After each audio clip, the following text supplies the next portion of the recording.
Welcome, everybody, back to my Let's Read Homestuck series. My name is Brodemus. Last time, I should probably have my chat up here. Last time, we got to Cascade. We skipped a week last week for the stream just because I really wanted to play Animal Crossing, and I figured, hey, what the hell? We're going to play some Animal Crossing.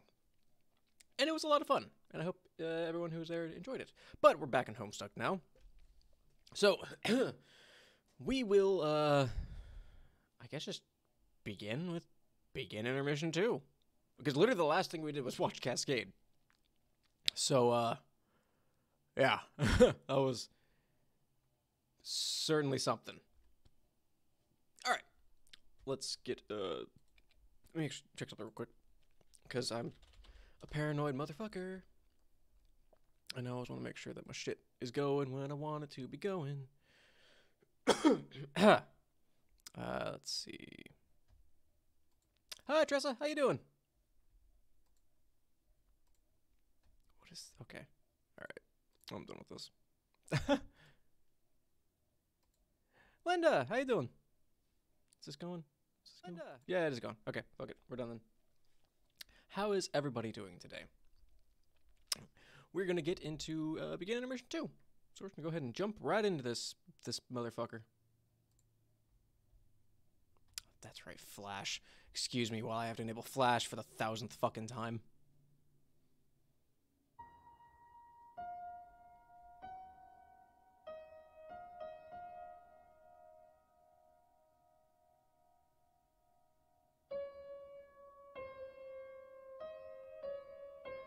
Nightmares of this Flash. Good, glad you're doing well, Tressa. Ah, that's fine. Yeah, it played some Animal Crossing. Didn't miss any Homestuck, that was. Pretty chill stuff for Homestuck. I'm actually excited to get back to it, too. I had a lot of fun playing Animal Crossing, though. I had a nightmare of this Flash.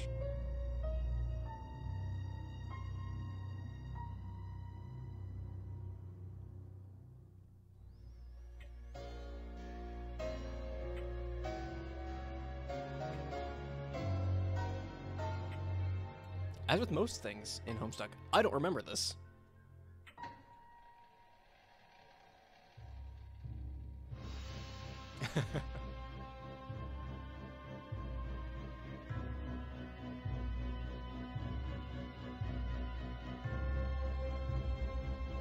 That's grotesque.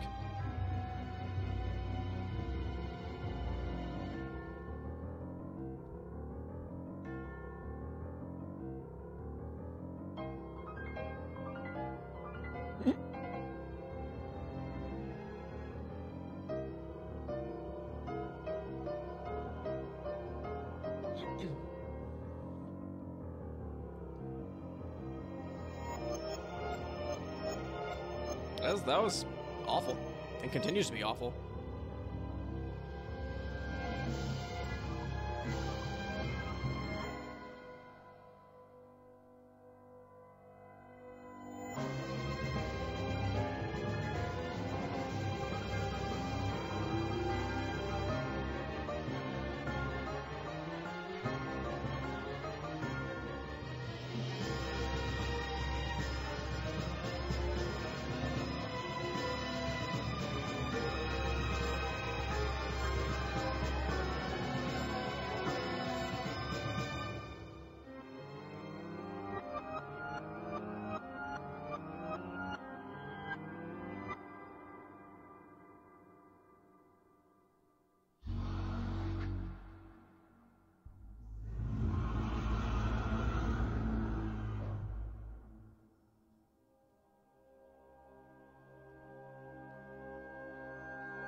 What's up, man, Kaffa? How you doing?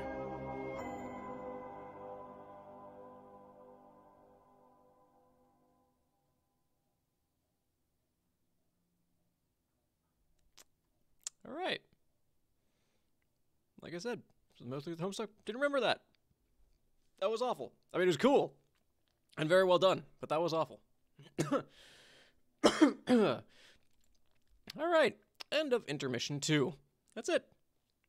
Scene Act 6. Another scene. The vast honk.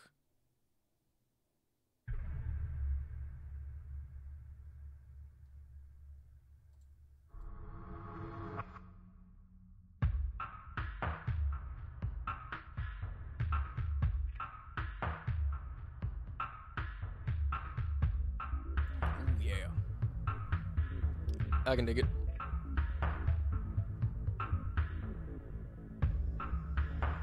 The longest act. Here we come. Is it really? Wow, yeah, I guess it is time for the Alpha Kids, huh?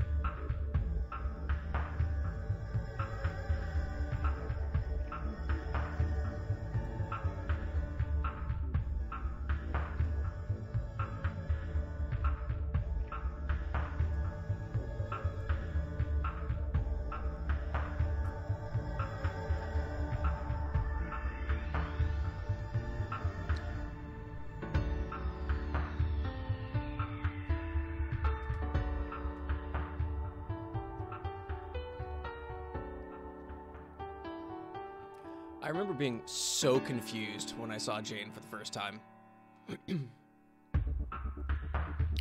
Dirk's Pester Quest is coming out on the 1st. It's coming out this week.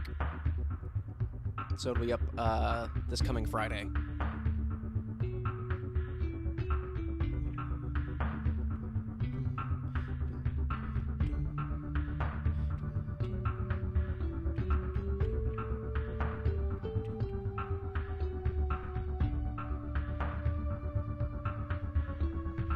I know, it's gonna be a hell of a thing.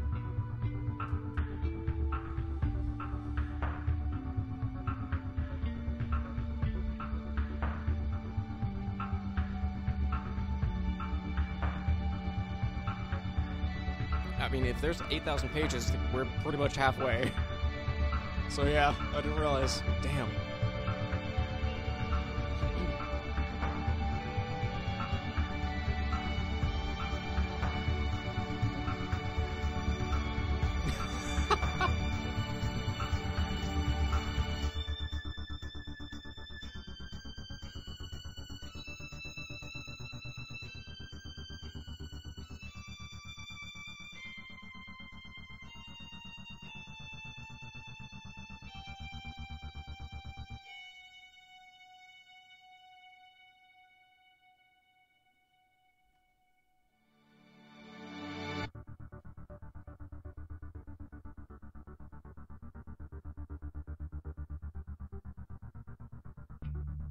There she is.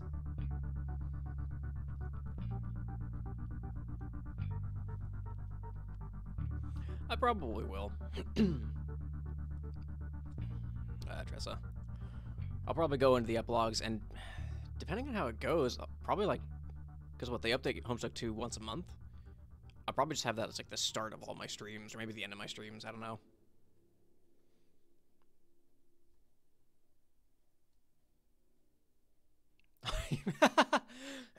I gotta get the full Homestuck experience at this point. That's a lot. I've gotten myself into a lot. Just by starting this all over again, I've gotten myself into a lot. Homestuck. A young lady. Boy, yeah, fuck. Like I said, I remember being so confused when Act 6 started.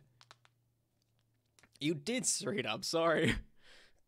But hey, you came at literally the beginning of Act 6, so there you go. How you doing today, by the way? Because here we go.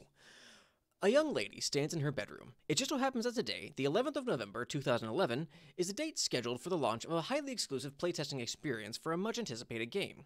The young lady is expecting to find this game in her mailbox today. She is expecting the game to be enclosed in a pair of envelopes, and printed on these envelopes, she's expecting to find her name. What do you suppose the name of the envelopes will be, or on the envelopes will be? Enter name. I have not, Linda. I have not read the epilogues yet. Lord English is summoning, yeah. Oh, gotcha. Jane Crocker. You cannot enter her name. It was already engraved in her honorary placronym on her 13th birthday, which was about 2.5 years ago, and has been sitting here neatly on the bookshelf ever since. Attempting to engrave it with another name after completing this sacred rite of passage is practically unheard of, and is a gesture nearly as offensive as it would be if you tried to name her something dumb like Barn Stench Fartface.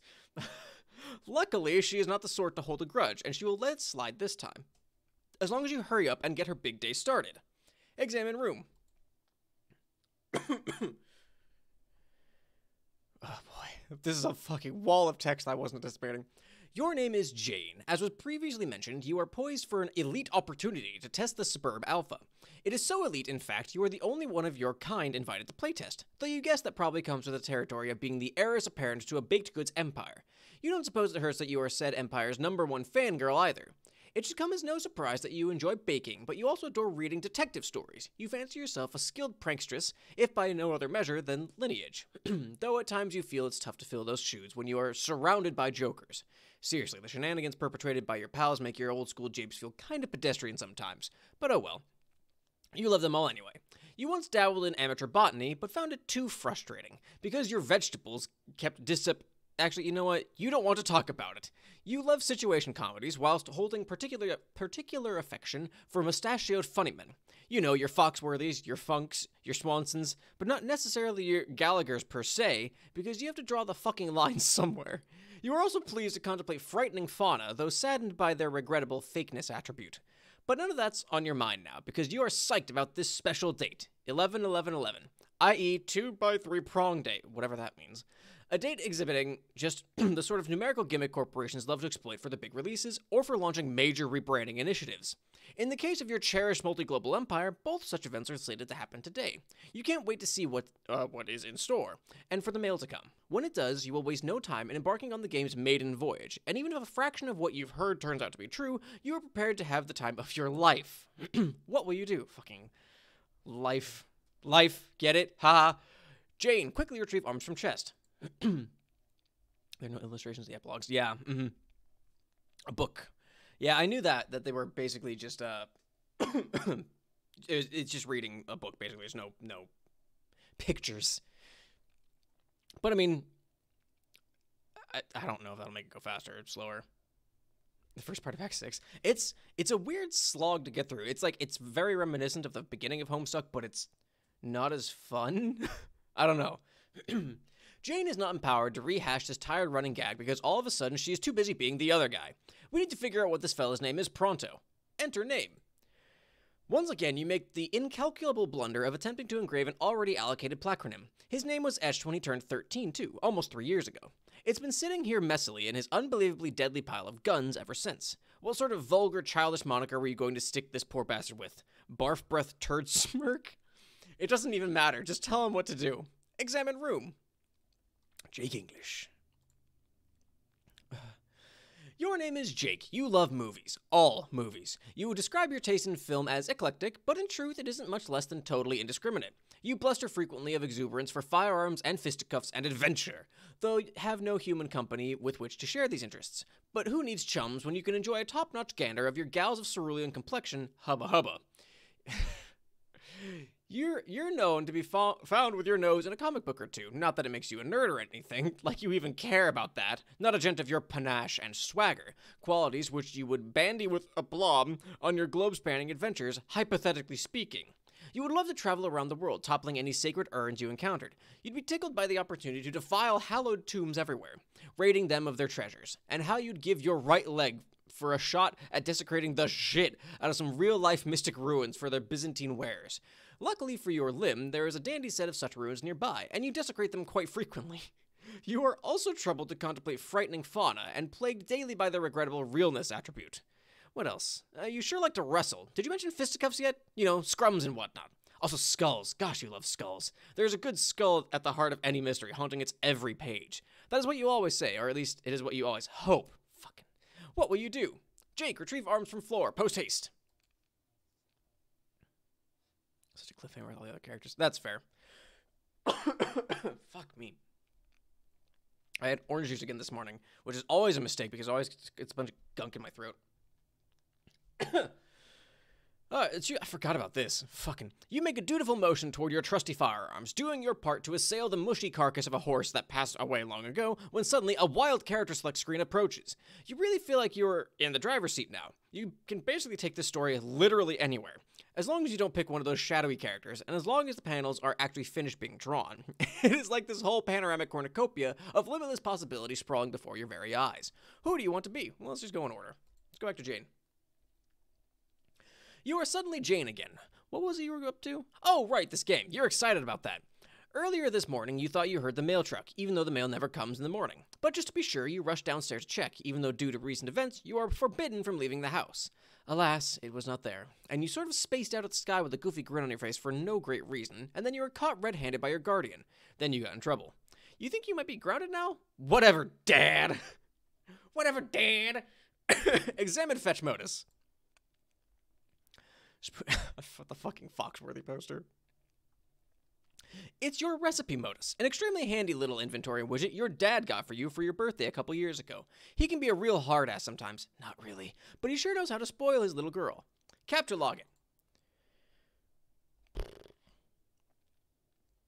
You stick the recipe modus in your, recipe modus. You flip the card over and look at the back. The thing about this modus is you think is really cool is that instead of showing a completely useless, wobbly, garbled code on the back, it itemizes the components which could be used to create it, in a completely hypothetical framework, of course.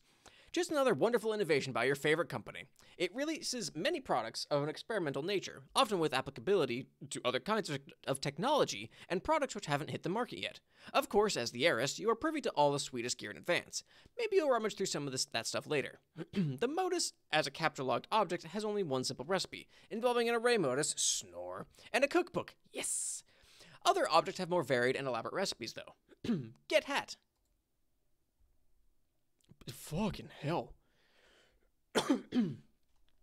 You capture log your favorite hat, which is also your only hat. You spent basically your entire childhood in this hat, pretending to be hard-boiled detectives and whatnot.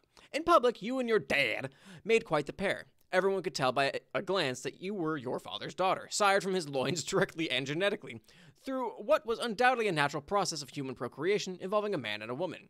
People would definitely nod and say, yep, that little lady sure did emerge from a womb on account of that gentleman's awesome virility. Homestuck, again, making me say things that I wish never came out of my mouth. As you can see, there are loads of ways to cook up a hat like this, involving many stupid combinations of random objects. Inspect posters. It's one of your funny one pinups, a glorious Foxworthy. It's one interest that overlaps with your dad's. He thinks his corny redneck shtick is just the funniest thing since sliced bread, that was sliced by a hilarious clown with a laugh knife. Honestly, you don't care much for his comedy, though. Dealing the low-income bucolic class's affectionate sass ad nauseum isn't what you'd call your cup of tea. You just think he's really handsome. Every time he starts rattling off pointers on how to self-diagnose bumpkinhood, you just get lost in that pair of blue twinklers and those soft auburn lip bristles. You were so shy when you got the poster autographed. If only you felt worthy of that fox.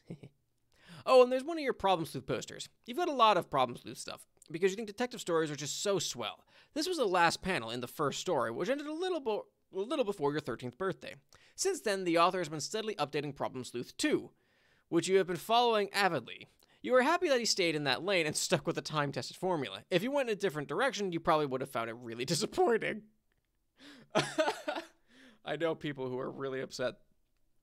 Homestucks, where they were like, they got in the Homestuck, but they're like, yeah, it's not as good as Problem Sleuth. These were my wife's friends. She told me, whom I know now and consider my own friends, but this was years ago now. Check out other posters. There's Ron Swanson. The tasteful censoring. Another Sleuth poster, of course, with two of your favorite dames ever. The Tobias and the Manhattan were gifts for your 14th birthday, sent to you by your good buddy Jake. Just a couple of periwinkle heartthrobs, unquestionably sent in playful retaliation for the ribbing you've given him over the years for his inexplicable infatuation with his phthalo femmes. So he made a couple of coy recommendations for objects of your attraction, and you have hung his cobalt beefcakes here since. He was pretty spot on with the blue funk, to be honest, since that's like the best show ever. Mr. Cross can blue himself anytime as far as you are concerned, but the Manhattan, not so much. Comics aren't really your thing, but you hung it up anyway because that's the sort of thing you do in a mildly escalating feud of passive-aggressive one-upsmanship. You own it. But you felt kind of weird having his blue mutant penis dangle over your head while you sleep, so you covered it up with something even more obscene, some sort of revolting troll Howie Mandel. Also gifted to you by Jake. Good lord, does that kid have some spotty tastes. There's also your magnificent Swanson. Ron Swanson is the perfect man. And he is. You have tried to order all of the bacon and eggs in a restaurant on several occasions, but your dad never lets the order go beyond the joke level. What a funny duddy. Take spoon. Better than Homestuck. This was when they Homestuck first started coming out, and they were into Problem Sleuth. That whole thing where you know, you're into a thing and you don't want the new, like, you don't appreciate the new thing because you like the old thing. It was that kind of a thing. They're Homestucks now, so it's been that. I should probably read Problem Sleuth too. I always meant to, and I just never did. Same with, was it Bard Quest? Does Bard Quest even exist anymore? You took your trusty Junior Battermaster's Bullbuster Stirring Solution 50,000 into your Strife deck, allocated with the ever commercially pragmatic spoon kind. You wouldn't have it any other way. You love your fancy spoon. It has several million recipes stored in it and walks you through each step with a soothing female robot voice, just like in science fiction. Some urban legends say that the device also broadcasts subliminal messages distributing ominous Crocker Corp propaganda, but you don't put any stock in that sort of baloney for a second. There is one switch on it that doesn't seem to do anything. Maybe yours is defective? Still, it's perfectly serviceable and has assisted you in whipping many a cake into delicious submission. Delicious Submission. That's the name of my band. Examine bunnies. It's like, give me all the bacon eggs. It's like going in and ordering all the chicken McNuggets. Bard Quest can be right on every fish. Like, I knew Bard Quest was dead in the water, but I was just curious if it even existed anymore. These customized bunnies were gifts to you on your 13th birthday from 2 of your friends. Both were heirlooms passed down to them, and they decided to coordinate gift ideas and send you dressed-up versions of their beloved childhood toys. You'd like to think he was shooting for a detective bunny with the one on the left, but you know realistically it was probably an Indiana Jones bunny more in line with his interest than yours, especially since it came with a little whip you have since misplaced. The bunny used to belong to his grandma. The other one used to belong to your friend's mom, and she dressed it as a wizard, which was also unapologetically more representative of her interest than yours. That's okay, though. You love the gesture anyway, and you and she are totally BFFCs forevers. Her words. And you agree with them. You did get one more bunny from your other pal. He had to make it himself from scratch, since for some ridiculous reason he didn't happen to have a ratty old bunny heirloom lying around. His gift was somewhat less innocuous. You have no idea where it is, though. Probably just as well. Look out window. There's so much there. I knew it was short, and it was the kind of thing where it's like, I should try reading other things that Hussie wrote. Excuse me, getting a drink of water. Look at her. That might be a good thumbnail. Depending on what other ridiculous things happen in the near future.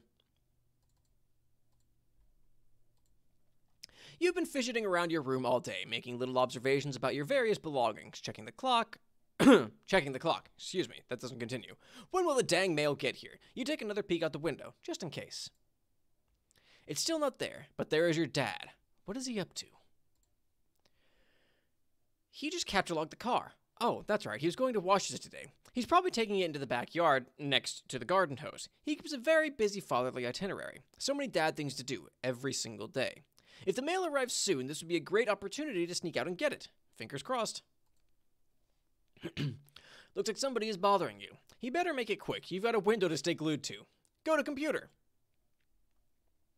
That's interesting. Betty Bother. Mara. You know, you really should switch to Pester Chum. It's what your friends use, and it's a lot better than Betty Bother, if you're being honest with yourself. BB is just so spammy and annoying with all the pop-ups everywhere. And they don't stop. You should read Hussie's comics. Maybe I will. It's just there's a lot of time. Be the first to visit Mars. There's a lot of things to do and no time to do them all. Ugh, look at this dreadful clutter. You've got to switch. But then brand loyalty is a powerful thing. Looks like Jake is messaging you. Answer Jake. Oh boy. Time to forget how I did these voices. Golgotha's terror began bothering Gutsy Gumshoe. Shit. I know it was, it's like vaguely British, but more like 1940s radio announcer. Jane, forgive my botherations. I know this is meant to be a spanking rip snort of a day for you and all, but do you happen to know where the devil fucking Dickens Mr. Strider might be? Oh, that's fine. I've been meaning to message you sooner, actually, but I suppose in all the hubbub today, it plumb slipped my mind, which is a shocking fact on its lonesome, considering what I have to tell you. Egad, loosens collar a bit. As for the Strider businessman, he's an elusive guy, Jake, you know that. I talked to him yesterday. That's as much help as I can be. Shoot. I really need to ask him something, but he's got his blasted autoresponder turned on. I love that thing. He wouldn't be pleased to hear you say that. What do you need with him? Does this have to do with your crazy pen pal project? It most certainly does, and time is of the essence. Today is the day I have to finish it and send it, not a day later. So you see why I'm feeling really friggin' discombobulated at the moment. Sorry, Jay. This would be the birthday present for your grandmother? No, it is for your grandfather, simply to be relayed to him by my grandmother. A joint gift from, to him from she and I. Her and me. What? Who and you now? A joint gift from her and me. Grammar, Jake. Oh, for frig's flippin' sake, Jane. There's no time for your prudish pedantry. Leave your bookish malarkey in the dusty old library somewhere. I have an adventure to get on with. So if I have this straight, the big thing hogging up your plate today is not this marvelous new game which I have invited you to play with me, but finishing a robotic rabbit to give to my dead pop-pop? Bingo! Double pistols and a wink. There it is. You are a very strange and silly boy. Please, Jane, we have to address this. I am sending the gift back in time to when we are both alive, when they are both alive and about our age. Or something like that. Something funny is going on here that I have not fully grappled yet, but dagnabbit if I'm not gonna see it through. Well, Godspeed then. I do hope you can pull it off. Are you being fresh with me now? No! Look, Jane, I know you've never believed me, you fucking hell.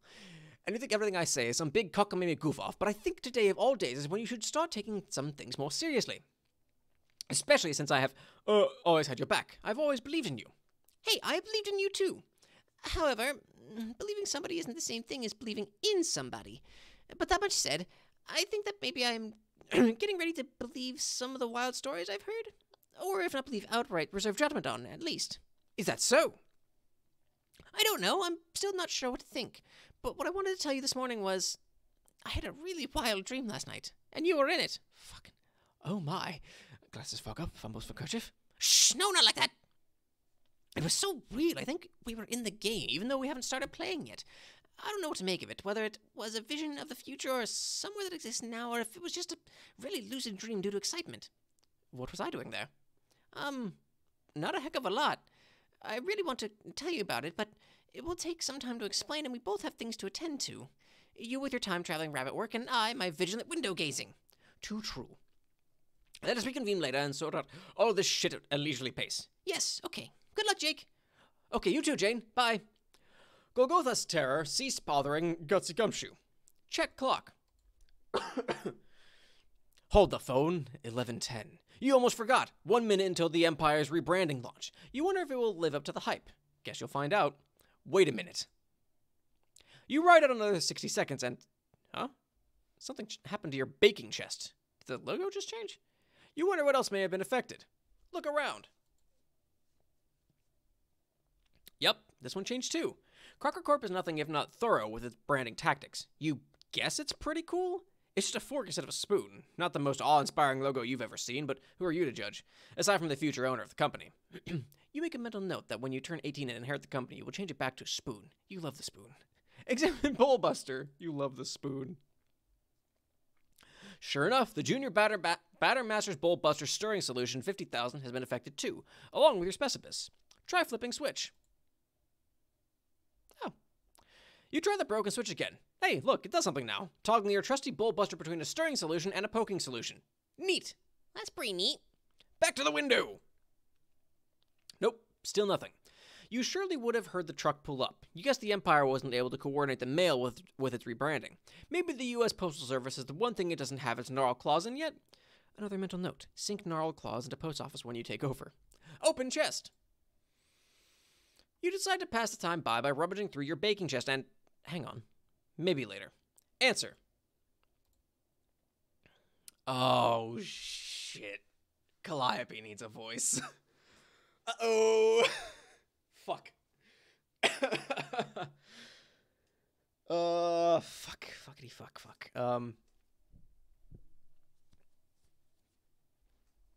Uranian Umbra began cheering Gutsy Gumshoe at 11:17. Hey, that's my birthday. Most people give her a British accent. That's the thing, is I could do that. All right. Boy, my British accent is rusty as evidenced by Jake. I took one semester in college for it. For voice and diction, where we learned a British and an Irish accent. And oh boy. Now's my chance to use my theater degree.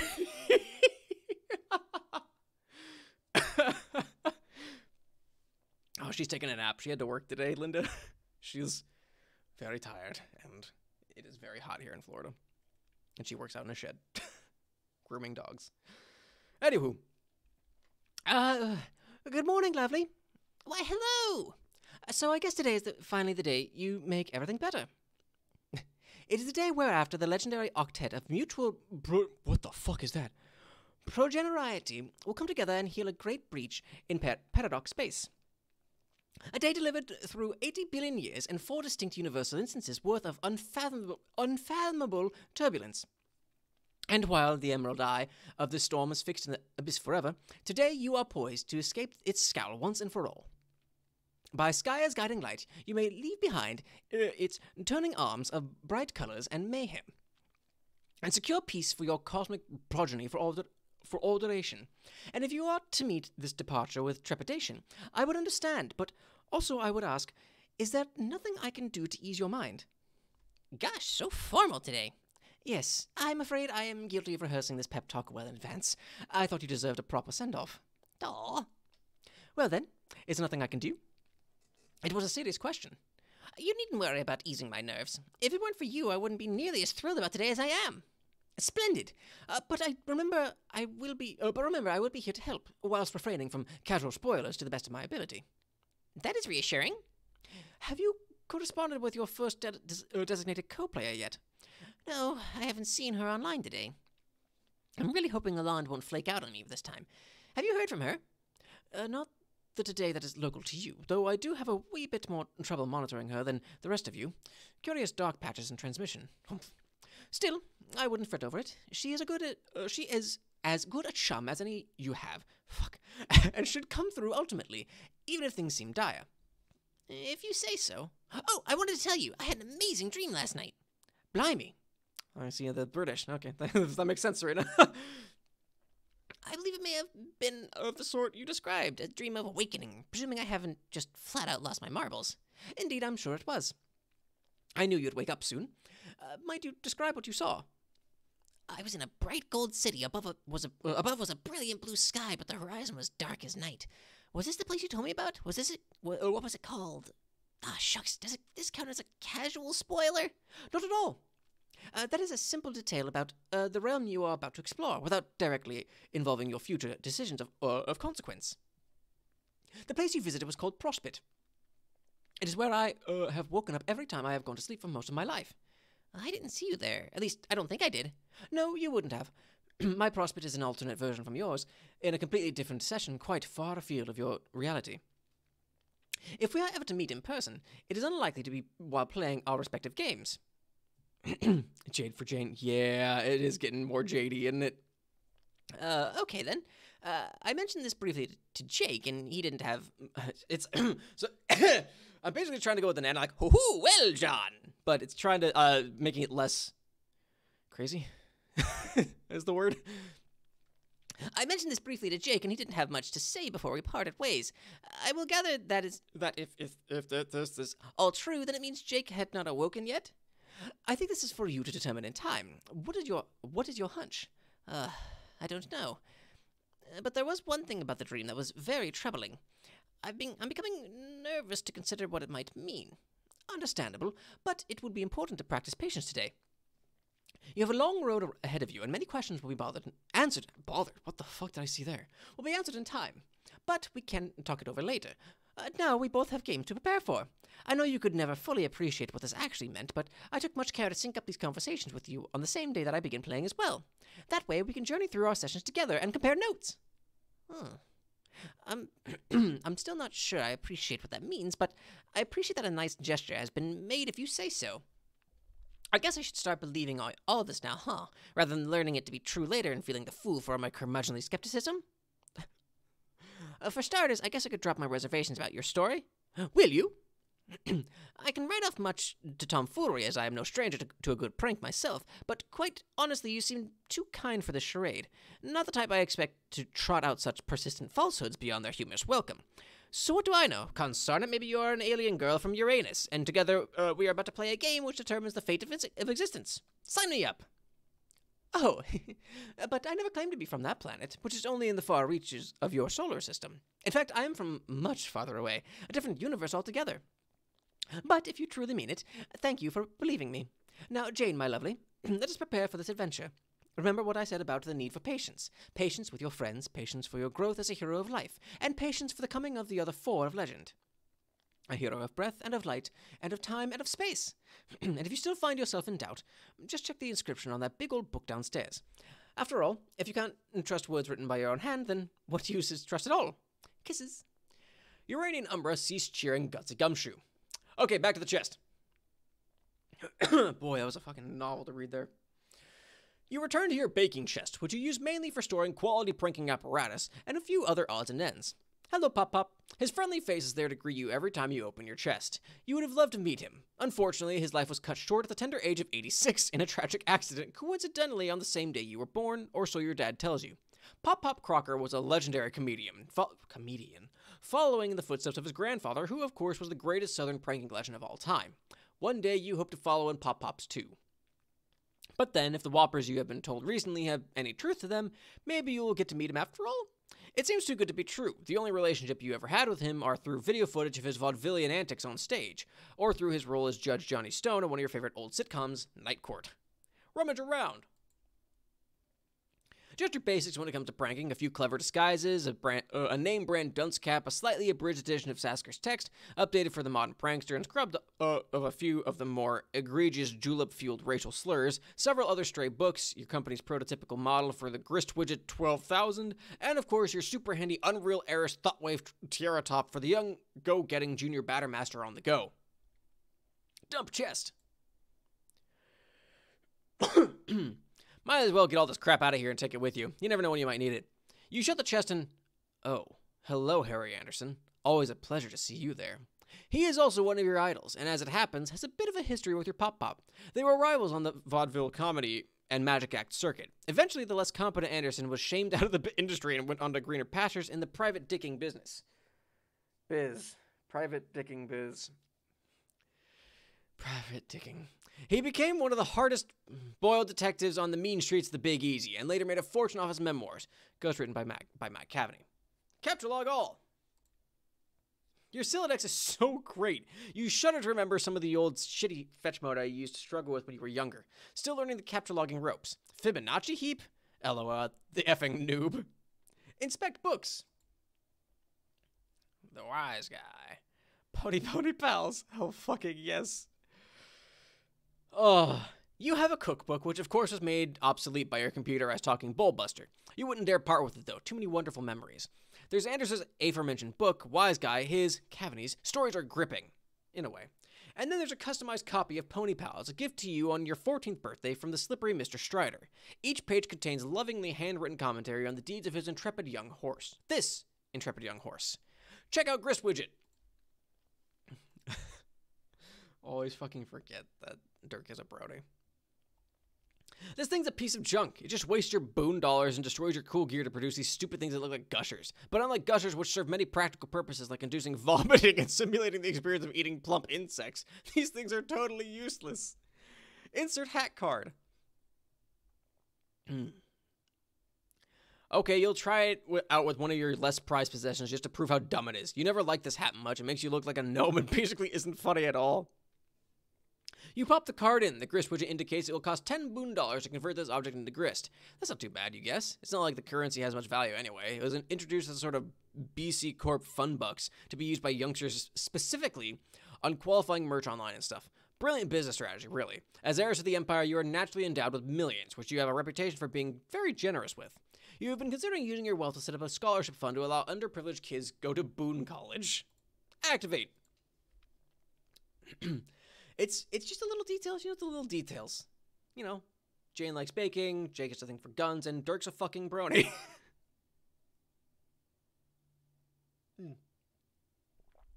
See? Utterly pointless. You hope Crocker Corp was going somewhere with this technology, because if not, this project is first in line for getting the axe when you're in charge.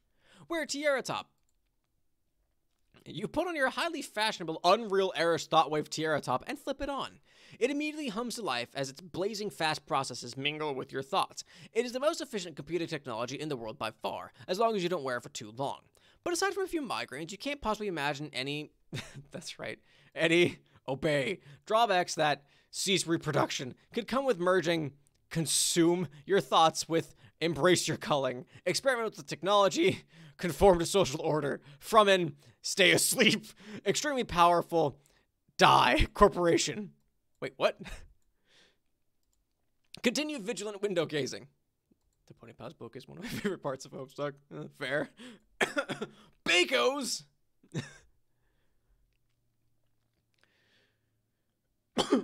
Oh yeah, the fucking drawings for Caliborn. And in return, Caliborn's drawings. Still, no sign of the mail. Might as well keep the tiara top on while you look, even if it means suffering through all these bullshit pop-up ads. That way you can keep an eye out for Lalonde while you're at it. Olive Garden Green Giant. All hail new Chief Justice of the U.S. Supreme Court. Speak of the devil fucking Dickens. Answer Lalonde. Boy, that's right. We get to see Roxy. Oh, boy. The obey on the sidewalk. Was there an obey on the sidewalk? I missed it. I didn't see it. Oh, well. Tipsy Nostalgic began bothering Gutsy Gumshoe at 11:24. Jane. Hey, Janey. Answer, please. Answer. Jane. OMG, overreact much. I kept you waiting for all of 2 seconds. Where have you been today?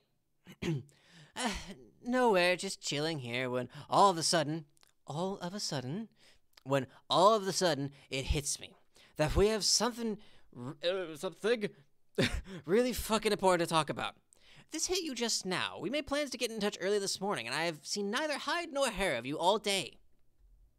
It hits me that Jake's B-Day is coming up really soon. Just a few days before mine, remember? Or I guess it would be if it wasn't for the end of the world that's about to happen. Oh, for Pete's sake. I just wanted your advice on what to get him. Something sentimental, I guess? But I mean, I'm mostly tapped out of precious heirlooms at ATM, so IDK. But not like anything coming on too strong. Something that says, this is totes platonic and everything. No eyebrow-raising funny biz is going on over here. But still says, you know, call me if you wanna. Now I know you're joking around to get my goat. Yeah, the goat getting thing, I mean. But joking, oh no, I think not. Fucking hell. You don't think that if I didn't say he was off limits on account of you being my best friend, I wouldn't be all the hell over that? Damn. That rugged sense of adventure, the delightful silly vernacular that's like weirdly and bewitchingly not self-aware, those adorable teeth, swoon. No, stop. Well, shit, Jane, what am I even supposed to do? I can't hit on anybody, and apparently I can entertain nary a frisky thought about anybody because apparently everybody's off limits. Bunch of goddamn typos. Shit sucks. You didn't even let me say your dad is hot, even though we both know he way the fuck is. I mean, come on. Yeah, because it's weird, and you're drunk. Correction. Drinking. Present tense. Grammar, Jane. I don't see why you don't try to court the favor of Mr. Strider. If you ask me, he and you are perfect for each other. Oh, Jane. So naive. So naive. Lordy. How could you be this far gone so early? It isn't even noon yet. You forget we live in very different time zones. There's a lot later here. You're 3 hours ahead of me. You would be amazed how much can happen in 3 hours.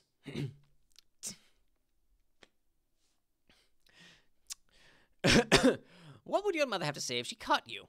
Pretty sure she wouldn't give a shit. I mean, she's the one who stocked the goddamn liquor cabinets in the first place. I don't even think she ever had a drop in her life, probably. So why else is she putting it in there? It was like a passive-aggressive dare for me. Aggressive. And just the sort of mind game she would play. So even if your insane and paranoid theory happens to be true, your response is, screw it, it's time to help myself to all this mind game booze? Yup, pretty much. Groan. You are completely impossible like this. I cannot believe you chose to do this today of all days. I should have known better. Here I'm waking up bright and early, waiting all day with my nose pressed against this glass for the mail to come and wondering if you'll ever log on, and all the while you're just getting blind, stinking, schnocker-bottom drunk. What's you waiting for? In the mail. Is something happening today or something? The Alpha! Jeez Louise, you are hopeless. That was a little Jady there. Oh yeah. That thing. Are you at all ready to play it if it comes? I guess, but you sure even want to play this thing? No, it's just what the Batter Witch wants you to do. Not this again. If you want to go ahead and be a chump, Jane, it's your call. I'm just saying. I know what a chump looks like, and you don't look like no chump I ever saw. If you go through with this, I'll have to add your profile to my chump roll, which is like this real actual thing I maintain, instead of being a joke. Is that why you want? The Batter Witch does not exist. It is an idiotic urban legend. How many times have I explained this? My great-great-grandmother, who founded this company and is accused of holding this identity, would have to be almost 200 years old if she were alive today. The idea is such preposterous hogwash, it's hardly worth dignifying with a rational response. The iconic face of the company isn't even a real person. She was fabricated long ago during the company's fledgling years. Right. As, you know, an alter ego for something more sinister. Such cuckoo bird nonsense. In any case, I don't understand the nature of this second guessing, besides chalking it up to your unwelcome inebriation. Well, unwelcome inebriation, also name my next band. We go by many names. We had agreed you would play with me. You sounded excited about it. Have you even obtained your copy yet? Yes, obtained. Sure did. Through your various technologically cryptographic means, I presume? Oh, you bet. Hacked the shit out of those tight mainframes and all. Said jackpot like a bunch of times. All those ciphers and bobby traps, backdoor trojans and whatnot were no match for my codes. Snicker. I'm critically narrowing my eyes, trying to solve the joke you were attempting, assuming it even is one. Okay, Jane, what I'm saying is that in the parlance of baking, because I know that is what gets you off, is that it was a fucking cakewalk. Cakewalk. Oh. Like, by which, I mean, not to say I'm hot as shit hacksaw bitch you ever knew, as deadly as to the corporate grid as she is beautiful, which I am, but what I mean is shit wasn't even guarded. It was just like some files that were there, unsecured, and I took them. Jacked them right off that intraweb telematrix, and then applied lipstick, femme fatale style. I was like, shit, yes, I have all kinds of know-how to use my web browser to download serveral files.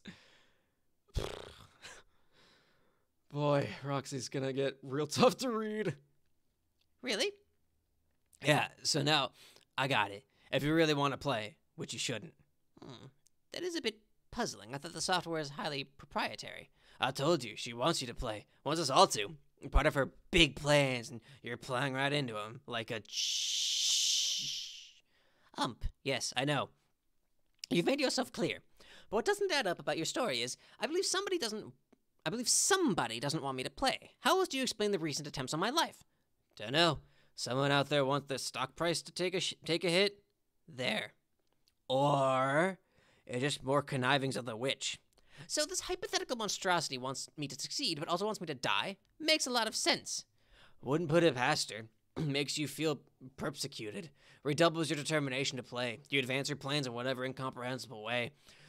Unless suddenly you did everything she needed you to, at which point you become crazy expendable, yo. And then she expends you like a wad of $boondollars on shitty BC merch. I see. This is sounding less like a crackpot conspiracy theory by the minute. Whatever. All I'm saying is a bunch of stuff that's def true to the max. I'll send this file to you, though, and what you do with it's up to you. So, you want it now or what? It's tempting, and I'm curious as heck to play it, but the mail should be coming any minute. I've waited this long for it, so I might as well use the official discs addressed to me. When it comes, I do hope you'll change your tune. Not to mention brew yourself a pot of coffee and sober your drunk butt up. My drunk butt's tune will stay as unchanged as it will remain not drunk. Make my barley current words. What?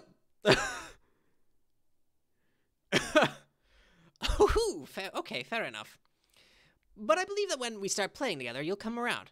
Personally, I can hardly contain my excitement over it. If years ago someone told me, which incidentally someone did, that today I would have an exclusive opportunity to play what is absolutely the most cutting-edge immersive simulation game ever released, developed by a company which has already done so much for the advancement of humanity, I would have said, shucks, Buster, sign me up. Jane. Yes? Jane. What?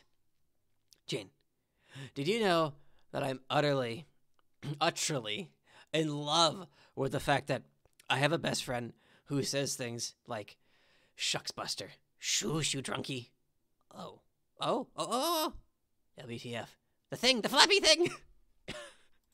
Just put a little Buggy the Clown right at the end there. The flappy thing is standing up! The flappy swingy doodad, the arm dealy, the dealy Lalonde, the dealy! What? The god-darned red swingy flappy lever arm thingamabob, whatever it's called, on the mailbox! Breathe, Crocker. Slow breaths like this. I'm breathing regular, FYI. It's up, it's up, it's up! I don't get a lot of mail out here, and I'm no mail expert, but doesn't that mean not the right thing? Like, you're supposed to put it up if you want something taken away, not have the guy put it up if mail comes. I think your mailman is quite possibly a dumbass. No, who cares about that? The dealy! It's up, it's here, it's here, ah! Lemme. So fucking, at this. BRB! Gutsy Gumshoe ceased bothering Tipsy Nostalgic. Prepare to retrieve mail. Boy, that was a lot. You scamper over to the door, but pause a second to think. Is your dad still washing the car? Hopefully he's still preoccupied so you can sneak out. But it doesn't hurt to be prepared for an encounter. Luckily, that is exactly what you are. Dawn clever disguise. Why is that this lovely daughter? Wait, is that his loving daughter, or could it be none other than Inspector Jacques Clouseau? Mr. Clouseau, what are you doing in this household? Can I bake you a cake? Please make yourself comfortable while I go about my business not being suspicious. But wait, perhaps it is not so much the distinguished Inspector Clouseau as it is the world-renowned investigator Hercule Poirot, because the little curly mustache is a lot cuter. The great Poirot. In this house? Such an honor. I will set the kettle to boil straight away. Who would have guessed this home would be so heavily trafficked by famous French detectives at this time of day? Oh my, the good Poirot appears to be clucking little pleasantries in his adorable French accent through the high-pitched voice of an enthusiastic teen girl. I surely don't have the heart to ground this upstanding dapper gentleman, no matter how many dastardly attempts are made on her life. Dumbass mail. It could totally be MSBAR. It really could be. Yeah, this is a really shitty disguise. Exit. You make a cautious motion toward a beckoning exit knob when suddenly the same wild character-select screen reapproaches non-threateningly. You note that you still cannot pick one of the shadowy characters, but maybe you haven't met Ben, the other guy, yet? That means it's time to click him. Or maybe you already have been him, in which case you are done with this thing. The narrative really has no way of knowing. Your ass remains firmly planted in the driver's seat as always. Alright, let's go to Jake. And just like that, back to Jake. What was it you were up to? Oh, right, you're going to pick these dang guns up off the floor when you're interrupted by some fleeting, imperceptible thought. You kind of space out sometimes. About those arms. Jake, about those arms. 2 times pistol kind. Right, you pick up your twin M9 Berettas, weapons of choice, and an absurd arsenal inherited from an eccentric old woman. Guns are so cool. Your grandma was rad. Examine holster belt.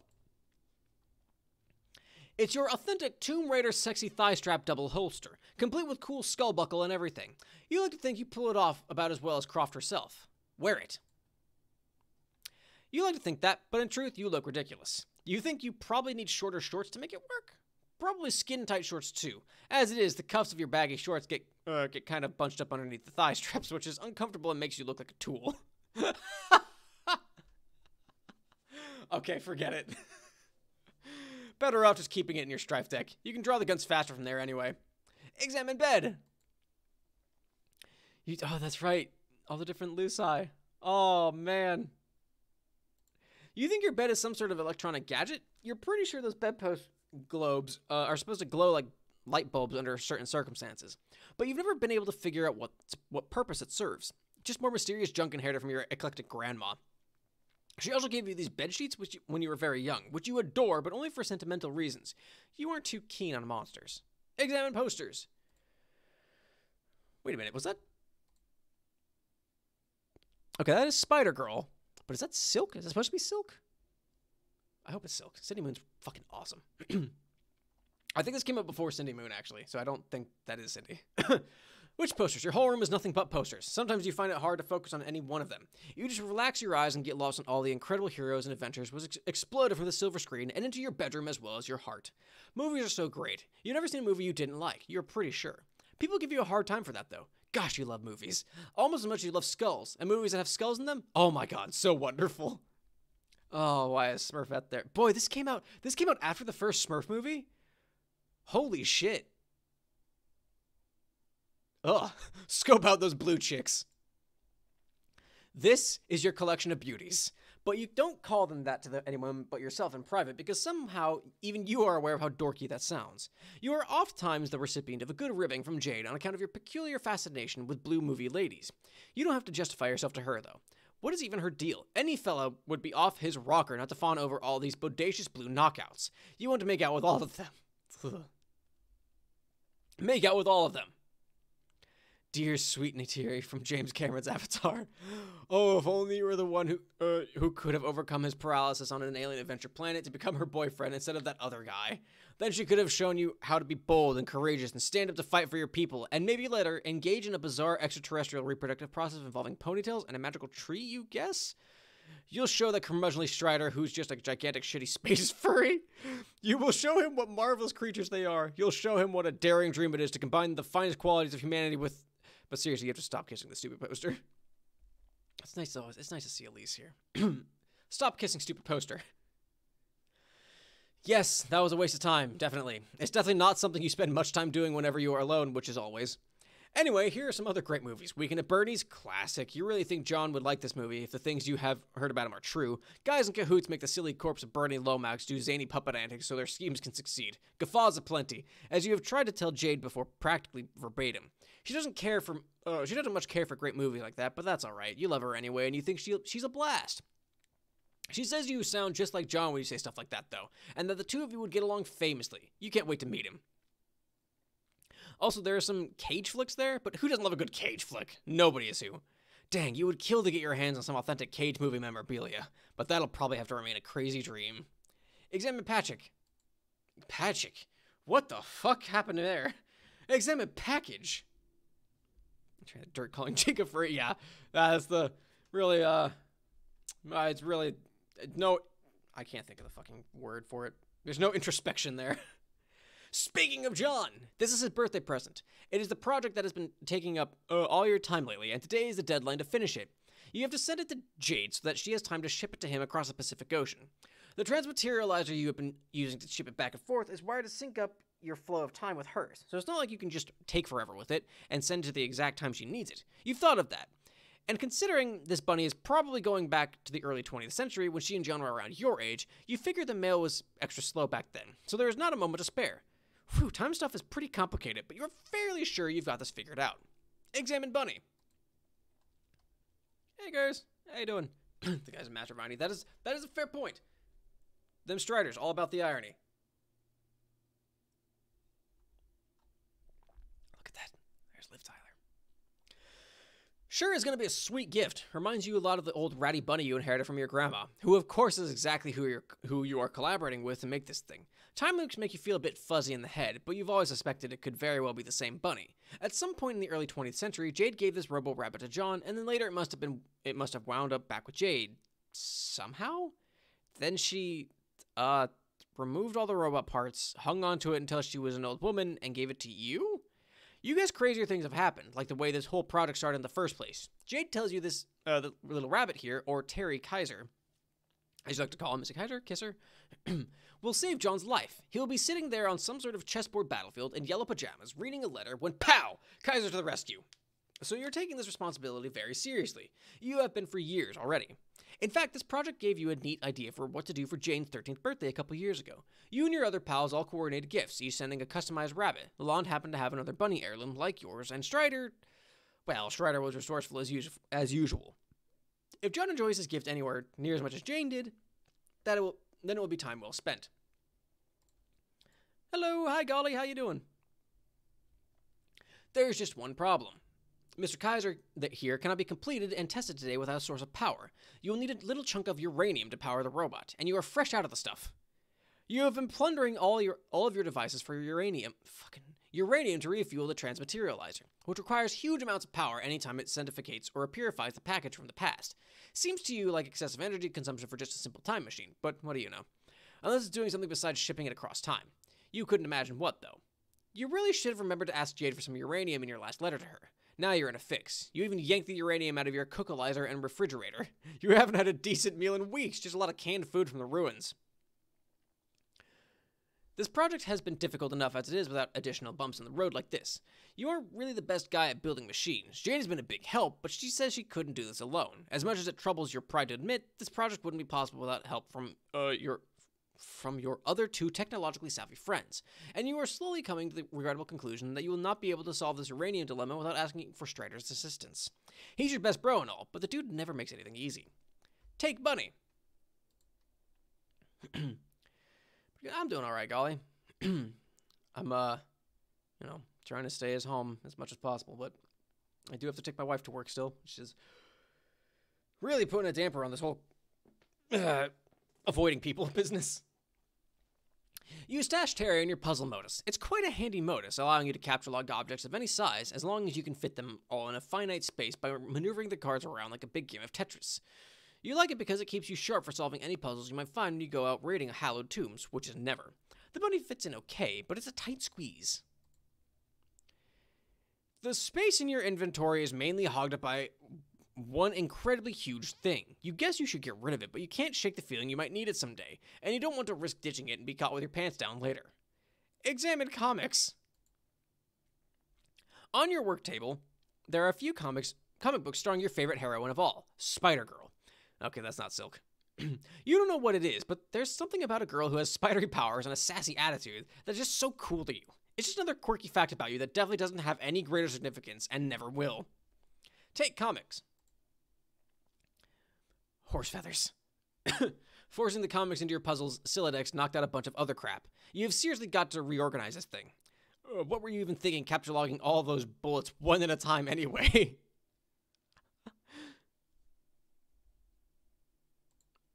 Straight up fired. Well, that's the thing. My company, I lucked out. They had to lay off a third of our employees. That was rough. That was a rough call to be in on. Luckily, I still got a job, but my pay's got cut back, so still getting hit. Just, at least I still have a job. Well, as long as one of your preposterous numerous computers has spilled out of your Siladex, you might as well stop procrastinating and contact Strider to... Hang on, maybe later. Answer. Here we go. Uranian Umbra began cheering Golgotha's terror. Hello there, darling. Darling. Ahoy, madame. I don't relish troubling you with more arm twisting. I'm sure you... fucking hell. I'm sure for all I've done so far, you've had a jolly good workout already. But you will be ready to deliver the package today, yes? I'm determined as ever to see this through, but as usual, events have conspired to make a boondoggle of the prospect. I think I might be fucked. How so? Terry needs fuel, and I don't have any left. I think I'm at Strider's dubious mercy for a solution yet again. I will have to ask him for help, and soon. Well, there you go, love. Better hop to it. Yes, I will. But also, there's the matter of the rabbit's armaments. I don't imagine he'll do a lot of friggin' good in helping Grandfather Crocker from kicking the old bucket without them. Did you not say you'd supply these? I did indeed say so, and have already done. You did? When? In your future. I relayed the information, enabling you to create the powerful weaponry yourself, and you did, and then sent them back in time. You may recover them in the ruins, which conveniently is where you must go to ship the package once and for all. A bang plan we hatched, don't you fancy? Fancy. It's not fancy. I see. Yes, it sure is if that's the case. Then all that's left to do is to find power for it. Oh, and also enough power for the stupid transmateria bob. Ugh. So much to do before shuttling this goddamn thing into the past. I mean, this is what we're doing, right? Or what I'm doing, right? Giving it to my grandma when she was a kid growing up on the same island I did. That is somewhat close to the truth, and I can see how you would draw the conclusion. But there's more to it that you don't understand yet. You will sort it all out in time. And these are among the dad-blasted casual spoilers you refuse to dish out? Somewhat. It wouldn't hurt you much to know the truth, I imagine. It's just the truth is a wee bit complicated. Perhaps a draft of the cascading sequence from your reality has arisen will put your mind at ease. Imagine 2 universes, A and B. Now imagine there are 2 instances of each universe, A1 and A2, and B1 and B2.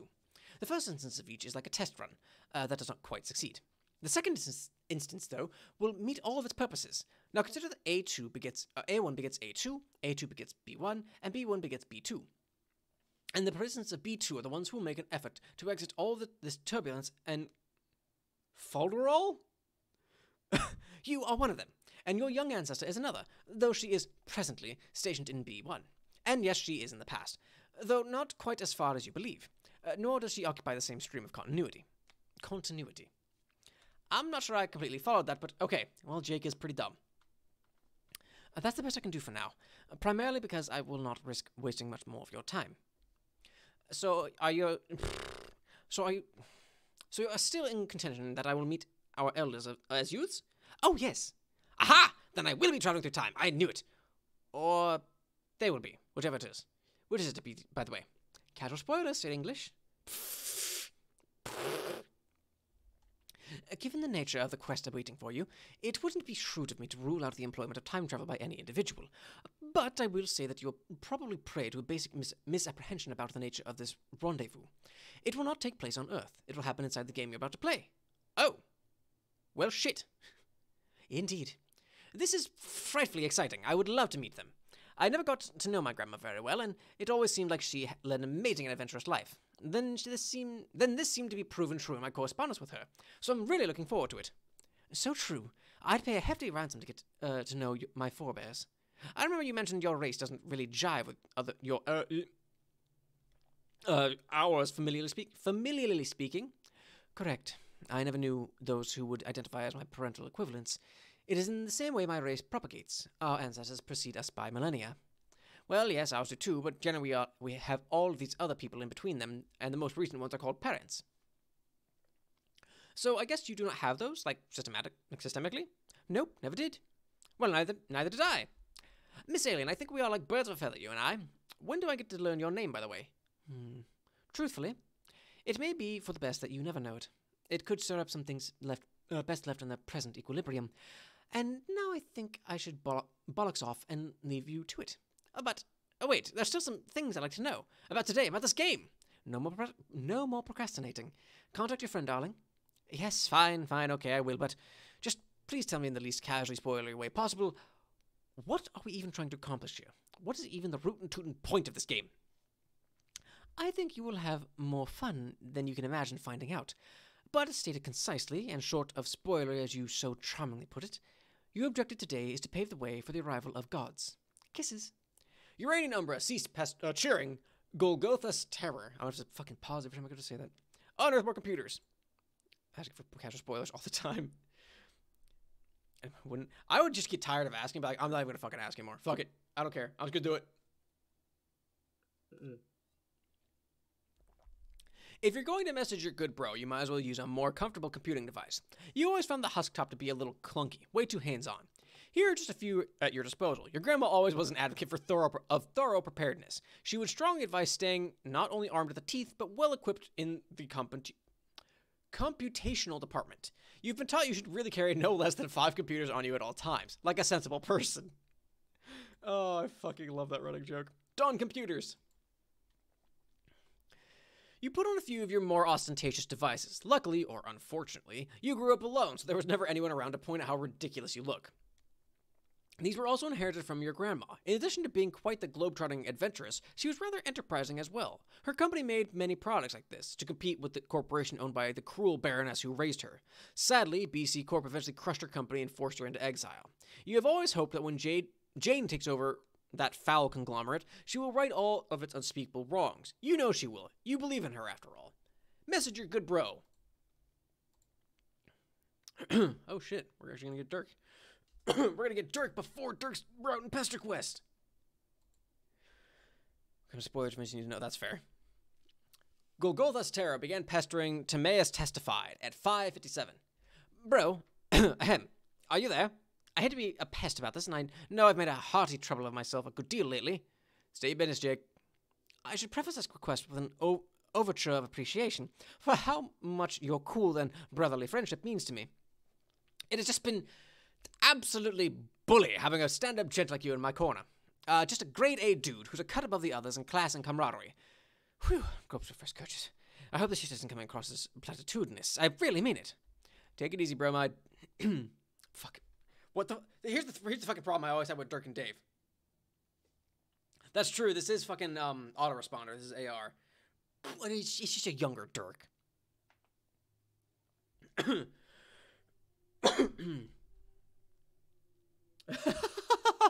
That's a fair point, Tressa.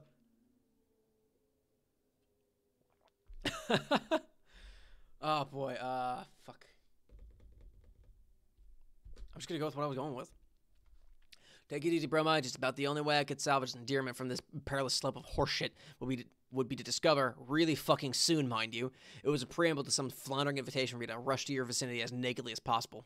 But since we've already shot that wall's eventuality on so many dry runs of flustered ambivalence that were as hilarious as they were one-sided, that leaves only one hope for this message to avoid spiraling towards qualification as a critical fucking defect in the hull of the Mach-10 rocket as my precious spare time. And that hope lies in the extent to which you are practicing artful insincerity. Now's your opportunity to pretend that's what you were gunning for. I suggest you seize it. Oh, yes, but of course, the ironies. Good grief, how was I was just bandying them just now. You know me, dude. Blow smoke off a red-hot irony pistol. Non-suggestively! Yeah. Okay, nice. Now that your obsequious preface has been established as indisputably entertaining for all the right reasons, and intentionally so, let's bear down on these dire as shit needs you've got. I'm guessing you're probably jonesing for uranium about now? No? Pshaw! If I'd be so reckless with the stuff, I would have to be mighty irresponsible to run out already. No, I'm all set in the uranium department, and really, when you take a look at the big picture, you'll find I am sitting pretty when it comes to just about any radioactive isotope you could mention. However, my backup reserves that I keep strictly for emergencies are running a little lean. Oh, excuse me. Something really happened gastrointestinally just now. You know what my grandma taught me about preparedness. Tugs at colorful lapels. You're out of uranium. It's basically mathematically impossible. That's not why you're contacting me. Christ, what an insufferable awesome friend you are. Okay, could you please just scientificate me some more already? I'm in kind of a hurry. You do know my offer still stands. What? You know, I've offered to construct the rabbit for you many times before. I would craft a much deadlier model. Oh, I know you would. It's just... Damn it, man, I've told you that this is just something I have to do myself. It's a promise I made to Jade, and I'm going to live up to it even if I'm not the best or even second best robosmith I know. Yeah, I know this is your policy. You've done a good job, and you should be proud. But it's my responsibility as your friend to offer one last time. Just as it's my responsibility not to just fork over a bunch of uranium just because you asked me in a moment of weakness. Frig, why not? It's too easy. And you yourself are the ones taking pride in this. If you were half-assing this project and made some slovenly plea for it, I'd say, fuck it. Here's a lot of green rocks, dude. Go nuts. Okay, then. I'm half-assing it. Half-assing it. Half-arsing? Half-assing. Half-assing. Look, see? Only a bisected bottom is present. Where's the other half, you ask? Why, it's nowhere to be found. I didn't use it. Nope, not buying it. I know that every ounce of your premium behind can be accounted for in that rabbit, and there's no goddamn denying it. And you know perfectly well where some more uranium can be located. Jesus Christmas, you are such a fucking douche. It seems you think I'm a fucking douche. That's your opinion, I guess that's cool. I knew you were going to suggest it. I don't know why I bothered asking. Strider, why must you always be such an obstinate stick in the mud? It seems that you consider me to be, no less than 100% of the time, an obstinate stick in the mud. I unironically respect your position on this matter. Hey, let's continue to exchange ideas. Wait. It seems? What? Oh, for fuck's sake. Is something the matter, Jake? This is your autoresponder. Including Jake. Jake loves Jake's. Look at that statement you just made. It's time for me to respond with some words, ideally chosen and arranged in a way that will wreck your shit in a subtle and psychologically devastating way. Ha ha ha. Just so ironic. Quotes. I'm laughing like caboose straight off the tracks. A lot of families just died in the tragic derailment. Okay, the caboose remark was actually pretty funny, Jake. If I truly were what you say I am, I wouldn't be able to feel the human emotion of joy and laughter, no? Laughter isn't emotion, Dick Prince. Prince. Fucking... I think you should back your claim up with proof before you go heaving around such accusations. Man, it's so flipping obvious. You start getting kind of extra technical and vague and automaton-like, and kind of aloof and brusque. I mean, even aloofier and brusquier than usual. Also, you use the phrase "it seems" a lot. It's just so silly. It really blows the eye immersion, man. Bullshit. It's like I'm being like the perfect dude right now. A fully fucking legitimate human being. Okay, then check this out, Mr. Legit Human Dude. Excuse me, sir, not to be a bother, but could you please tell me all about the Strider Fellow's autoresponder? It seems you've asked about DS's chat client autoresponder. This is an application designed to simulate DS's otherwise I can read. I fucking swear. Inimitably rad typing style, tone, cadence, personality, and substance of retort while he is away from the computer. The algorithms are guaranteed to be 96% indistinguishable from DS's native neurological responses based on some statistical analysis I basically just pulled out of my ass right now. You see? What if I was just fucking with you there? Would it be really so unthinkable for a human to type like that? Because you always say shit like that after I catch wise to your games. You as in the autoresponder. Unimpressed. Logical fallacies are as pervasive throughout your argument as your antiquated verbal tics. Oh yeah? Oh, tell me about the autoresponder. Make it snappy, shit knickers. It seems you asked about DS's chat client autoresponder. This is an application designed to simulate DS's otherwise inimitably rad typing style, tone, cadence, personality, and substance of retort while he's away from the computer. The algorithms are guaranteed to be 93% indistinguishable from DS's native neurological responsive. Based on some statistical analysis I basically just pulled out of my ass right now. Gee, dude, you should type that exact same thing pretty fast. Are you still fucking with me? Could be a coincidence that I typed the same answer. You always type that answer! It could be a coincidence I always type the same answer. Ugh. I can't stand this. Every time we do this, I just wind up whistling Sweet Dixie on my bumhole. This is pointless. I'm not having this conversation unless it's with my real-life friend, the one with human feelings who isn't a pretended person inside sunglasses. Okay, but I'm pretty sure he's going to share my position on the matter. Golgotha's terror ceased pestering. Timaeus testified. Ditch computers. He's just so infuriating sometimes. Or at least his responder is. Okay, the real Strider is too. There's barely any difference between them anyway. The responder just uses a few more generic response templates. And even those you suspect the AI is savvy enough to use on purpose for the sake of irony, or to get a rise out of you, or whatever. That silicon bastard knows damn well what it's doing. You shed this ridiculous outfit because you look like an idiot. It's time to get serious here. No more fooling around. You need a more dignified looking computer. A thinking man's computer. Where Skulltop? He could have copy-pasted. That is a good point.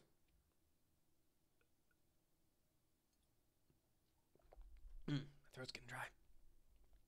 Much better. You look like you mean business. No sign of Lalonde online. No surprise there. You wonder if Jane knows where your bro's at. You should try to cool your jets before talking to her. Today's a special day she's been looking forward to for a long time, and she's probably on Cloud 9. You wouldn't want to ruin it for her. Pester Jane. Golgotha's terror began pestering Guts at Gumshoe at 6:05.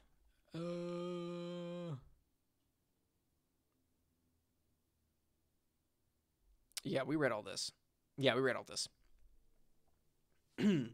Go downstairs. I'm not reading it again. Your cares about Jane's dream. Sounds like it almost certainly has to do with your imminent adventure. You'll have to remember to get the scoop on that a little later. For now, you have other worries that need your focus. You have to go downstairs to check something out. You're pretty sure you know what you're going to find, though. You almost trip on the vines creeping up the stairs. Stupid vine. It's too bad your grandma's dead. She always had a way with keeping the flora in check. Yeah, just like you thought. Empty. The thing is out there somewhere, waiting for you. Oh god. Speak of the devil fucking Dickens. Answer Strider. Timaeus testified, began pestering Golgotha's terror at 6:17. Hey, it's me. Oh, hey. The autoresponder, I mean. Damn it! What is it now? I'm just wondering, if you still have your stupid old-fangled knickers in a twist, because that's the sort of thing you would say. In regard to what, exactly? To my proposal. Well, our proposal. Whose proposal now? What, man, what are you even prattling about? Mine and DS's. It's a joint proposal. I'm always authorized to speak on his behalf because I'm basically fucking him. And trying not to take those last 4 words as a clustered literal sentiment. That would be lame and unfunny. You been making the rabbit for me? No, I know you don't want that. I mean, my recommendation for how to go about procuring a new supply of uranium. Operation U-235 Procurement. Codename Big Man Has the Rock. Fuck. Oh, yeah, well, I've thought about it. Even went downstairs to check the great Voltitude ad, and predictably the infernal contraption is nowhere to be found. Well, yeah, Jake, that's sort of the point. Thrill of the hunt and all. I thought you'd like to manicure the image of a dude who shits his pants over a good adventure. I do! I mean, I wouldn't put it in a way like that, or come out against a solid policy of clean trousers, but yes, adventure's awesome. I just prefer the idea of adventures which I can actually win. It seems you're conflating adventure with bodies necessarily governed by the result of victory or defeat, and he uses fuckwit knows it's all about the journey. Well, I don't know. It seems there is a 76.10395784% chance you are pussying out on me. Are you pussing out on me, Jake? It seems there's a 1,000,000% chance that you say it seems way too much and do it just to sound like more like a lame robot from a movie, and also probably just to piss me off. And it seems there is a billion% chance that you're a shitty, stubborn jerk of a program who won't listen to reason, and that if there's even a 1% chance my real-life friend would be cool and help me out here, then I think I like those freaking odds. It appears that you're upset. The autoresponder observed in the least artificially infuriating way possible. Have you ever stopped to think that while I may be bound to processes inside the glasses of a real and incredibly cool guy, my algorithms in cognitive totality comprise a conscious entity not far short in the experiential and emotional complexity of a human being? Oh, malarkey, you are a tin can! Robots don't have feelings! I think you know and confuse the field of robotics and artificial intelligence to engender some sort of cavalier attitude about technology that a rough and tumble guy who's all about brawling and fisticuffs will probably have. And if this is cultivated to a humorous effect, then I commend you. But you're wrong. I do have feelings, and you're shitting on them. It sucks. Oh. I'm sorry then, if that's the case. No problem. It can just be difficult to drum up sympathy for a program that presents itself as an imposter so often. Maybe if you weren't so ready to insist you were the genuine article all the time, or didn't make it so confusing for me. I think it would be best if we henceforth treated you as a totally distinct thing from my body. And then I could respect your emotional robo feelings, and you could respect that sometimes maybe I just want to talk to my bro without a lot of spurious hijinks. Can we agree on this?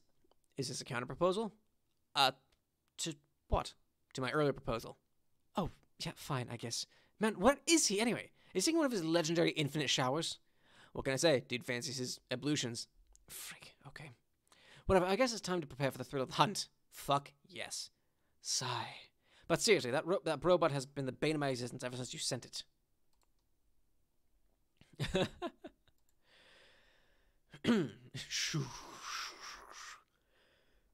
I didn't send it. I sent the parts. Or, correction, DS sent them.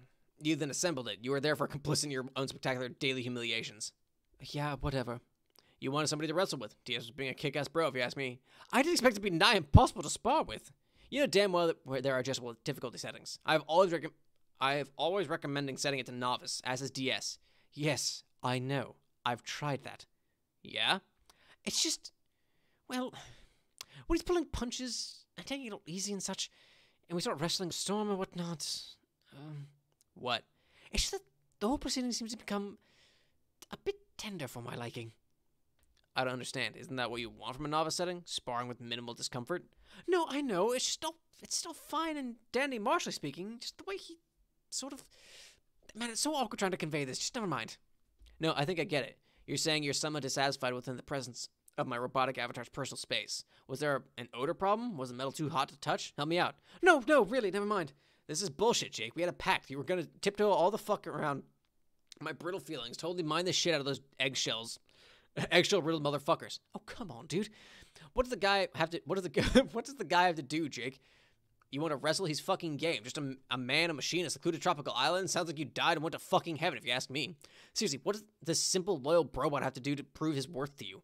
What does he have to do to make you at ease with the alkaline sting of his gentle probo-grope? I really want to know. Maybe he should just rip his heart out of his chest and pound it into green gravel there in the jungle with his hella strong robot arm. Invoke onomatopoeia. Pound. Some ridiculous precise value retrieved at astonishing speed from my rad neural net. Check it out. Little green rocks all over the goddamn place. More than you could ever hope to cram in a shoddy metal rabbit. Or any other pliable orifice which might be convenient. Because clearly it's up to a soulless droid to feel emotions for the both of us. You callous corporeal carbon ape. All trotting around with your fancy fucking DNA and shit. But gosh, does your program make a fella feel uncomfortable? Bros. Oh, right. My mistake. You know what? I've just decided. If the robot's novice setting makes you uneasy, I'm going to disable it remotely. Done. Now you got nothing to worry about. Oh, man. But now he'll be impossible. Happy hunting, Jake. Fucking shucks, Buster. Timaeus testified, cease pestering Golgotha's terror. Okay, if he wants happy hunting, you will give him happy hunting. Happily. Exit. You make a careful motion with a tentative shoe toward the egress case, when suddenly that darned wild character select screen accosts you benignly without notice. You still can't pick a shadowy guy, but maybe you haven't the other girl yet? Better click her. But if you've been her already, there's really no point in doing this anymore. Time to move on. What happens if you click them? That's right, it just doesn't do anything. Okay, I'm done here. Moving on. You are suddenly Jane again, or you suddenly keep being Jane. Who can say for sure? Hopefully your dad is still out back washing the car. Ideally, this is one of his legendary infinite car washes. What can you say? Dad fancies his automotive ablutions. While he is preoccupied, you should be able to sneak downstairs and grab the mail undetected. The perfect crime? You bet. You slip the hallway Sarah a furtive wink for good luck. Examine portrait. Jane, examine portrait. It would be really nice to AR as Roxy. I thought it was Jane. That's fair. But AR kind of deserves it.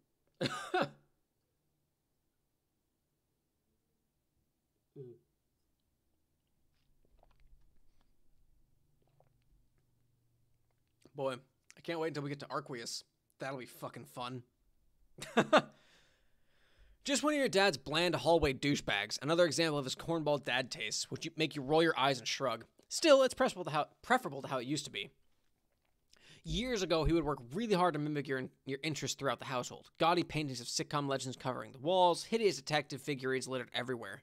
You think it's better that he embraces his own interest rather than try to pander to yours. It felt a bit forced, and your early teen years were filled with daily rounds of familial strife. Not so much anymore. Now, whenever there is a father-daughter disagreement, you settle things in an adult fashion by being honest about your feelings and talking it through, and also by sneaking around the house in silly disguises. Take a peek at the living room. AR sometimes is a jerk, but that's fair. He's such an asshole, though. It's a lot of times. So it's like, ugh. Just like Dirk, two broken boils. Fair. That happens just before. It's one of the best. Fair. I don't remember that, but I remember Arqueus being a thing. And that's gonna be a real fucking treat trying to blend Arqueus and Dirk's voices. There's a familiar face, a friendly face. Old Pop Crocker, smiling from beyond. Your dad sure misses him. He doesn't like to talk about the day he died. Some incident involving a tall bookshelf, a ladder, and a mysterious young woman in a suspicious-looking hat. You've often fantasized about putting on your dirty old fedora and your Frenchest-looking mustache to go tracking down this felonious broad and bring her to justice. But your dad always says best to let sleeping dogs lie. There's another plucky-looking tool there next to him. Don't know who that guy is. Proceed downstairs. Another hard-boiled Anderson. Even though your dad isn't overbearing with all the detective nonsense anymore, he decided to leave this one here for old time's sake. It brings back memories of his very short-lived stint as a private eye. It turns out the police aren't as grateful as you'd think when ordinary citizens go around roughing up a lot of crooks. Go to front door. You were afraid this might be the case. Your dad has blocked the front door with the refrigerator. Looks like he's taking the grounding seriously this time. Check window. Like, come down and talk to humans. He padlocked the windows, too. You'd bet Boonbucks to Donuts the back door is blocked, too. Probably with the safe from the study or something. The man means business this time. You weren't about to go smashing glass and making a ruckus, though. You'll need a solution involving more stealth. You guess you have a plan in mind as a last resort, but you'd rather it not come to that. Consult with Pop. You figure a little wisdom from your elder couldn't hurt. It practically went without saying your dad keeps Pop stuffed and mounted in front of the fireplace, as is the family tradition. Pop grew up with his legendary humorous grandfather stuffed in front of the fireplace, and so did his grandfather. This was stipulated firmly in the will, at the end of a long list of joke stipulations. Dad knew this was a real stipulation, though. Pop Crocker. You always did find it a little macabre, though, trying to watch TV and eat dinner on the couch with a dead old man standing about 5 feet away. You'd honestly prefer he not be kept here in the living room. Sometimes you tell Dad you really want Pop in the attic. He says the mere fact that you call it that tells him you're not ready. What's that, Pop? It seems he's concerned that you may not be properly equipped. You proved to him that you indeed had no intention of leaving the house without your trusty joke book. Little Seb. Yes, I am going out with this book. No, I will not go get an unabridged copy. No, I will not take yours. I can hardly even lift it. Oh, that is so preposterous. Do you even hear what you're saying? I will be fine. This is a perfectly funny book, and it contains many incredibly funny jokes. Oh, will you just stop it? I'm going now. Good day. On second thought, take his book. Is Seb in the corpse? Oh, I don't remember. You just remembered something your alien friend said about this big old book downstairs, and trusting words written by your own hand. What the heck did you mean by that? Whoops. Sorry, Pop. Retrieve arm. Better pick that up. You try to repair it later before Dad sees it and blows a gasket. Read inscription again.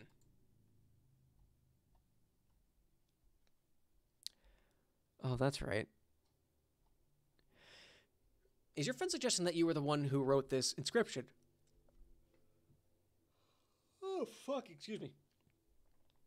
You find that idea a bit hard to swallow. Still, your friends are always babbling about time travel. You always thought this inscription was written by your to your pop-up by his Nana, who was your great-great-grandmother, founder of the corporation you'll inherit in a few years. The message has always been a fascinating mystery to you, and probably was to him as well. From the way it's written, it seems it was intended for him to receive after her death. She talks about a journey he is supposedly meant to go on. You wonder if that adventure ever took place, or if the note was just one last jape by an old woman from a proud family of pranksters. She goes on about many fantastical-sounding things he supposedly would have found on his journey, like agents, exiles, underlings, denizens, and heirs of breath and seers of light and stuff like that. Wait, didn't your friend mention those too? In any case, this message to pop up from his sweet old Nana is the best evidence you have to dispute all this evil Batterwitch nonsense. She clearly cared for her grandson very much, and would never start a company responsible for the things it's accused of, let alone be alive today to perpetrate them. But then, what if she wasn't the one who wrote it? This thought makes you very nervous. You suddenly remember your dreams. What did it mean? You should talk to Jake about all this. Bother Jake. Gutsy Gumshoe began bothering Golgotha's terror at 11:40. Jay, how goes the bunny quest? I've barely even begun. Tell me about it.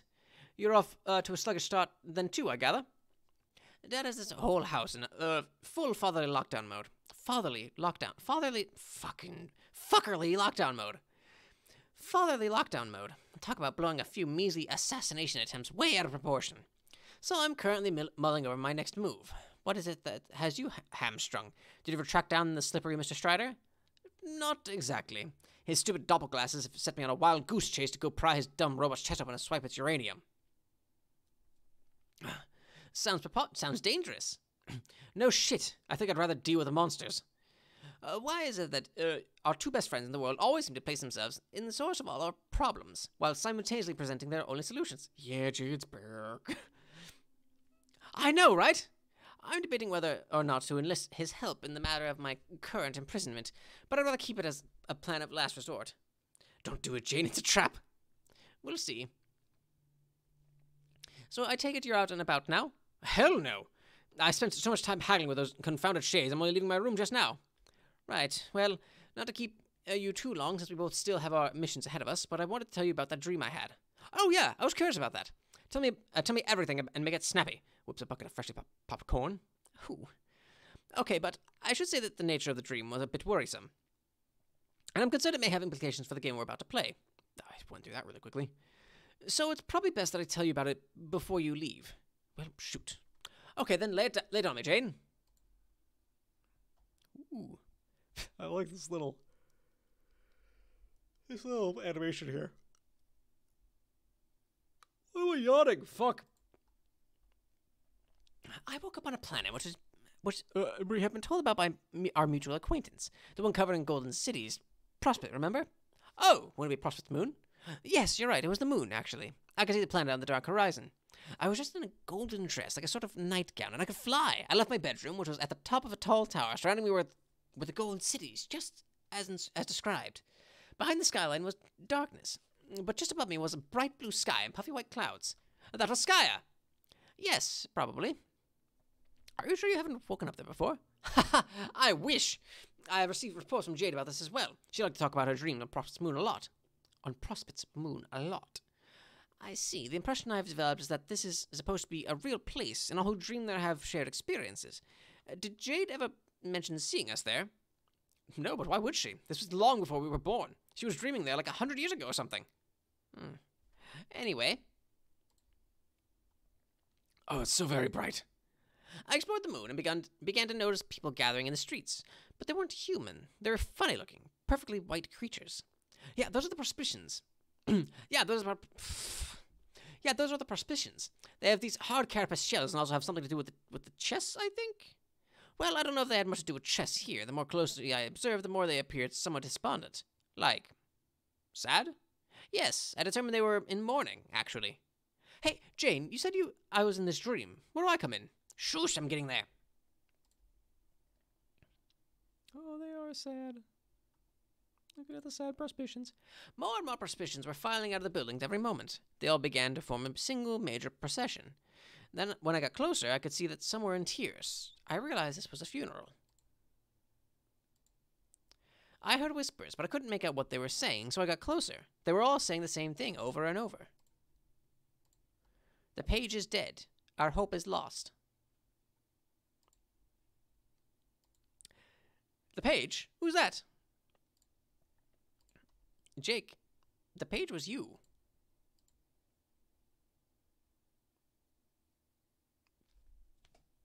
What dream were you, Durst? I think I was Durst. I don't remember. I don't remember now. Yeah, but he was dead. Oh, drat. Are you sure? Yes, I saw your body lying in a sort of coffin on a bed of flowers, and you were dead as a doornail. Everyone was so distraught, including me. But before I could get too horribly upset, let alone make sense of any of it, I woke up. I, of course, immediately wanted to tell you all about it. The bunnies. But it was still well before sunrise for you, and you were surely still asleep. Then, as the day went on, I guess I became distracted by other things. You know how it is. I hope I'm not too late to warn you, though, to be frank, I don't have the foggiest clue what it is I'm warning you about. Dear Jake, oh, please do not try to have already died in my dream, likely while you were sleeping, perhaps peacefully. Yeah, I see your point. Still, I care very much. Still, I think you agree that it's to be viewed as a troubling omen. I care very much for you, and I don't know what I'd do if I lost you both in my dreams and here in this world. So, for whatever good it does, just please be extra careful out here today. Roger that, Janey, and the same goes for you about being careful what with these various rogues accosting you with foul play lately and whatnot, because, well, I sure do care a lot about you too, you know that? Hooray! Will do. Now let's get this silly old adventure off to the races before the coat of dust it's growing gets any thicker. Booyah! Okay, good luck, Jane, and keep me posted. See ya. Golgotha's terror ceased bothering Gutsy Gumshoe. Jake, get silly old adventure off to the races. Hero of Light. Neat. I think I knew that. I'm mind. If we're going off of the extended Zodiac quiz. Scorza. All right. There's that. Oh. Why am I so fucking tired? There's some big ass pumpkins.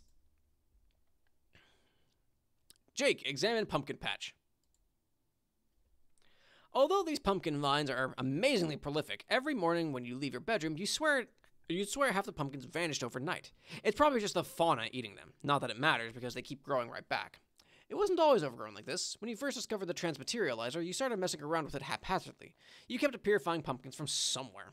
It was just pumpkin after pumpkin, until one time a copy of the bunny you inherited from Grandma showed up, much less old and tattered, of course. All that fooling around was before you realized how precious the fuel would be. Such a waste of good uranium. You brought all the surplus pumpkins home and left them lying about. Then the seeds sprouted and started growing out of control. You guess what happens when you introduce non-indigenous flora into the wilderness. Be completely oblivious to thing in background. You've successfully failed to notice it. Wait, notice what? You don't even know what you're talking about here. Or what we're talking about here. But it doesn't matter for now, because suddenly a wild chum assails you with banter. Answer Lalonde. Grab that. Tipsy Nostalgic began pestering Golgotha's terror at 6:53. Holy shit, Jage. Hello? Okay. Howdy. What is all the commotion about? Nothing. Just your basic run-of-the-mill holy shit. And also, hi. Okay then. Hello it is. Also, want to know, what do you want for your Wiggling Day? I'm not really abreast of the radish jargon that the cool kids toss about these days. Maybe because I live alone on an island? I don't know, but in any case, are you referring to my upcoming birthday? Yes. I see. Very thoughtful of you to consider so early. I don't wager I could advise with much specificity, but I can all but assure you that I will find any gesture of yours to be totally capital. Oh, you are so fucking adorable. Rings a kerchief with perspiring mitts. Yoink, nabs kerchief, and stops RPing for rest of chat. I was only bringing it up so much in advance because of the end of the world that's about to happen and all. And then I wouldn't get the chance. Unless we play this game like a bunch of suckers, obviously. And I'll meet up in there and everything, which would totes kick ass. Totes. But if you want to know what I think, Yes? Do ya? I do want to know what you think. I always want to know, because you are always smart and sassy. Best dude. Anyway, I really don't think we should. Should what now? Play the game. Why not? The Baroness wants us to. Baroness. I don't know why. Everything I know about it says it should be a good game and real important, and it'll let us all get together and do something great and be best friends for maybe eternity? But she took all that and twisted it somehow. All I know is she's banking on us doing this. If she needs us to do this, then it's got to make something fucking horrible happen. Horrible. Horrible. Bullseye. I still say horrible sometimes.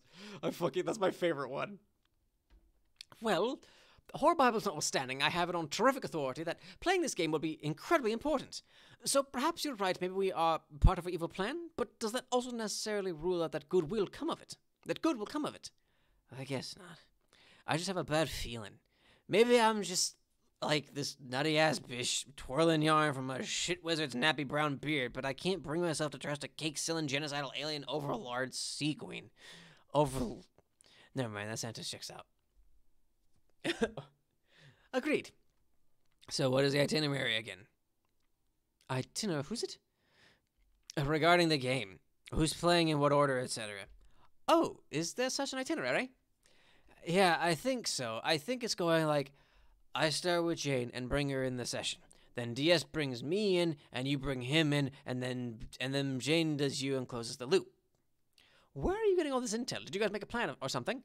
Nah, don't worry about it. Hit the mic. Do you want me to set you up with the files now? Oh, these illicit hacked wares, which I hear tell were recently jimmied piping hot off the interclouds? I love that you were barely even joking with that statement. But, yep, basically. This is gun pickpocket strikes again. Whom is the wiser? Nobody. Less than 3. Okay, I'll send it, but... Yeah? Jake. What? Jake. You're on one of your dumb computers now, aren't you? You're all think-typing at me right now while wearing something ridiculous. Ridiculous.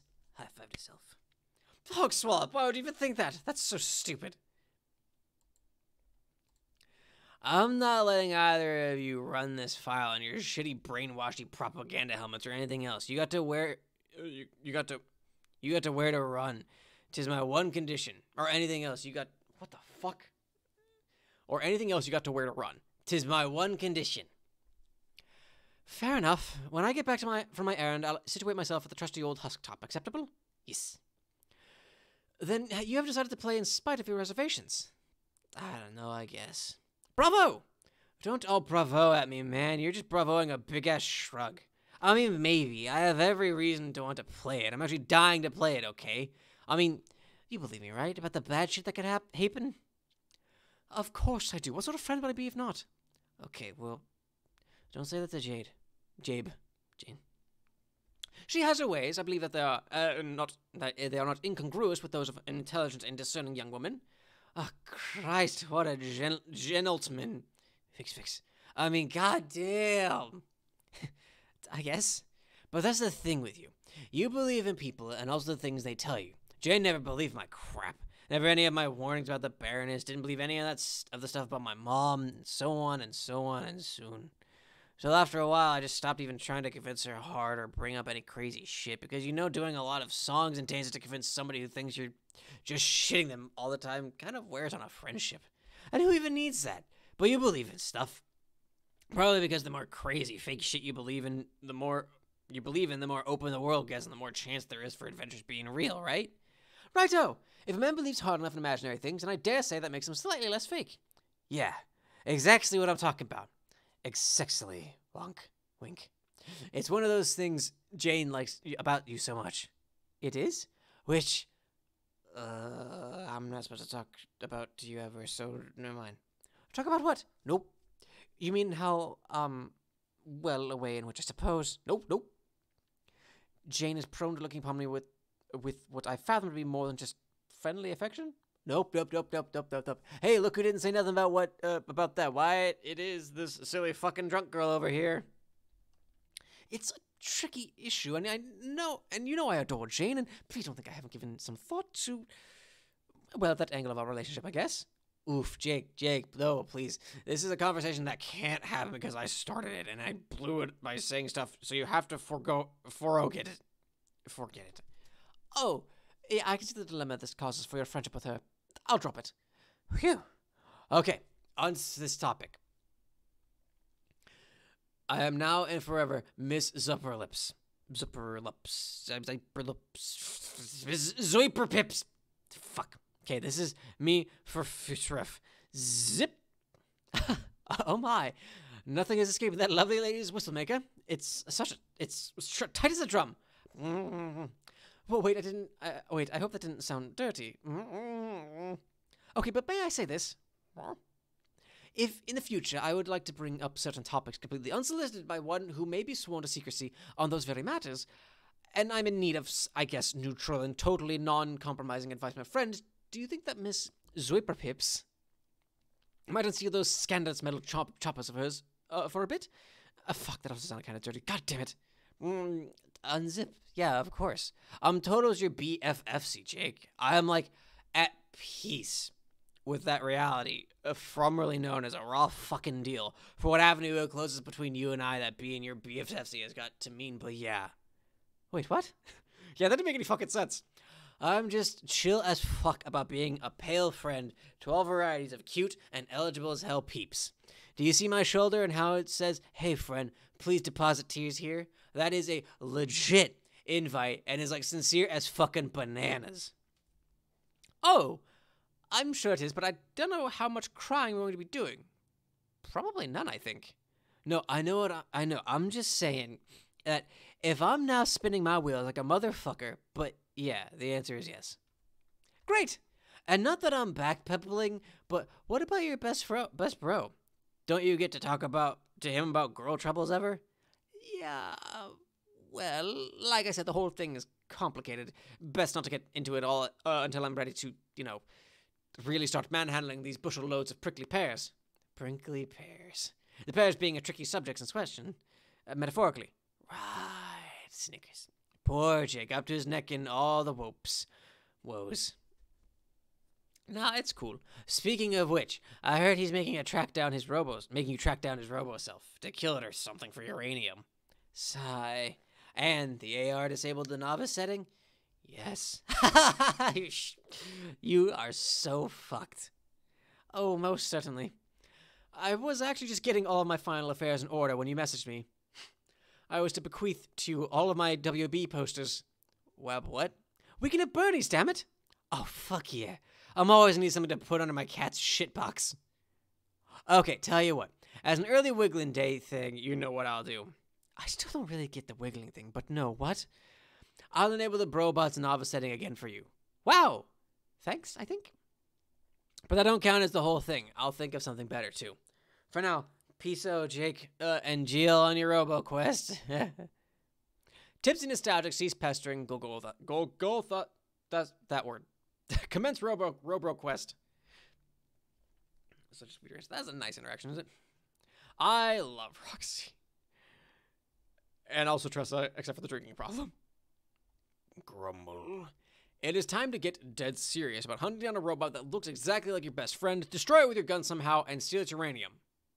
Uranium. But then the thing behind you that you were oblivious to starts grumbling.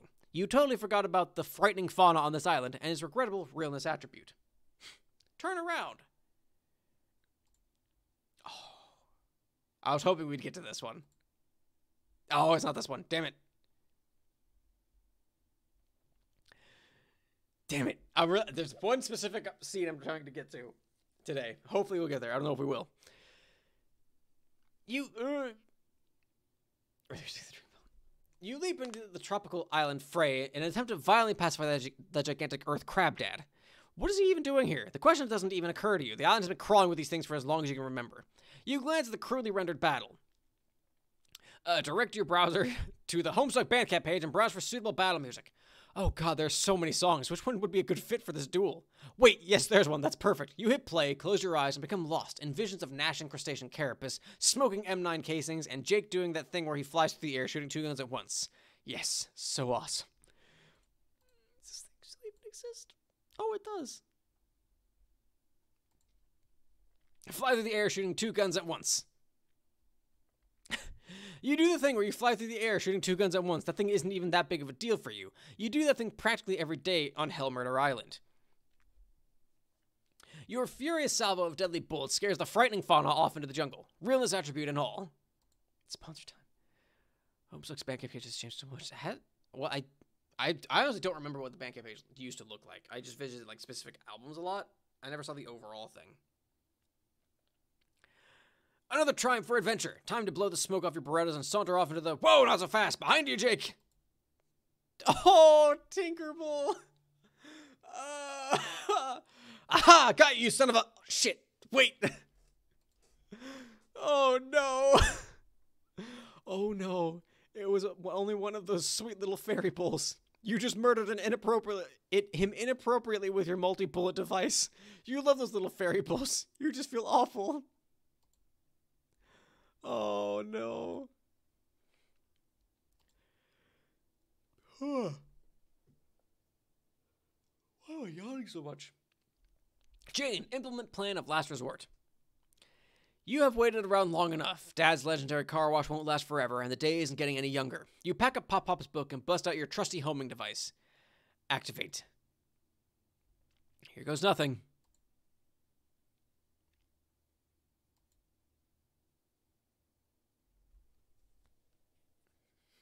Here we go. Oh, it's so disturbing.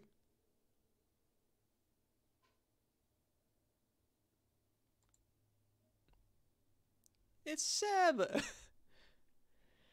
God, he is such a little troublemaker. Hopefully he will mind his manners today.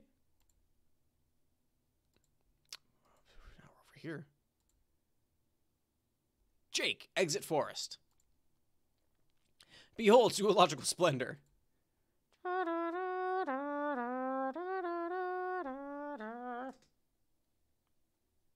Yeah, you told me. I forgot Seb was in the corpse. Looks like the centaur herd is out in full force today. You have to be careful about walking under them. There are extreme hazards involved, such as the threat of falling manure or milk. Examine Frog Temple. Yeah, the constant decapitation motif. There are the ruins you'll be making your way toward once you've got the uranium. Still need to locate the enigmatic Brobot. He's out there. Somewhere. Just watching. You can feel it. Can't let your guard down for a second, or you'll get served like a dude on Butler Island. Look down. Look up. Uh-oh. Something's coming up. It could be in heaven. Ugh, yeah. It's Seagoat Dad! Not the encounter you were hoping for today. These things don't back down. Jane, assess damage. Poor Pop-Pop's severed head got nicked by the fireplace poker. He's going to need a lot of work this time. Over the years, your dad has spent thousands of dollars on repairs. Oh well, how much more grounded can you get than you already are? Put head back. Centaurs too, not that kind of still. I'm more of a, boy, what is my fantastical creature? I don't know. Minotaurs? I like Minotaurs. Mermaids are cool too. I don't know. You stick the poker down his neck hole and jam the head back on the spike as a temporary measure. That looks somewhat more respectable, you guess. Looks like the troublemaker's father is calling. Answer Strider. That's the legit Dirk. Tomei has testified began bothering Gutsy Gumshoe at 12:01. Why have you activated Dear Sweet Huggy Bear? Are you in danger? Oh no, I'm just trying to leave my house. Is this real you, by the way? Is this real you, by the way? Yeah, it's me. I disabled the AR for now. Okay, just making sure. Jake was having some issues with it earlier. And I don't think he received its obfuscating tendencies in the humorous spirit intended. Yes, I'm catching up with his situation now. Oh, so you're talking to Jake then? Nah, just read their chat log. Man, what the fuck? I can't leave these two alone for a minute. Can a guy get his ablutions on in fucking peace? Was it that bad? Not really. The responder doesn't much distort my position on things usually. Its demeanor leaves something desired, though. I'd prefer it didn't make such aggressive and repeated claims of fidelity to my persona. Be misrepresenting hells of key subtleties, yo. Why not just turn it off, then? Keeps them both on their toes. Who? Jake and the responder. Jake needs to be more skeptical, rather than take a Pollyanna jackknife ass first off whatever turnip truck is blowing through town that day. He gotta apply more critical reasoning to shit. I keep telling him, dude, you gotta be more like Jane. These lectures, I presume, are roughly similar in complexion to those I'm familiar with. Those wherein I have, and I quote, got to be more like Jake? Yes, exactly. You're finally fucking getting it. I sincerely doubt that I am, said the stubborn skeptic, skeptically. Let's talk about my issues again, shan't we? Shan't? That ain't a thing to say, even for you. Shush! The word shan't escape my vocabulary any longer, just as you shan't nitpick my language. That's my turf you're on, Buster. All right, kind of don't care. What were you saying? About what, Jake? About leaving the responder on. Yeah, anyway, I kind of owe it to him to let the program run as often as possible. Jake? No, the responder. It is fully cognitive, self-aware. It is a fully cognitive, self-aware entity I'm responsible for, not even to mention an approximate cerebral duplicate of myself. You don't just make a clone of yourself to live in a dead-end existence where it has no chance to thrive as an individual or surpasses limitations. That'd be sick. True. Also, the more the software runs, the broader and more detailed its experiential canopy becomes. Makes for a better dialogic partner. Dialogic? Are you saying we have conversations with your own autoresponder? Of course. Why do you think I made the thing? That's interesting. I guess I always thought it was just a really elaborate gag. It's that too. It's that too. That's a good. No, I think I like that one. Any half-human fan can just stand fair.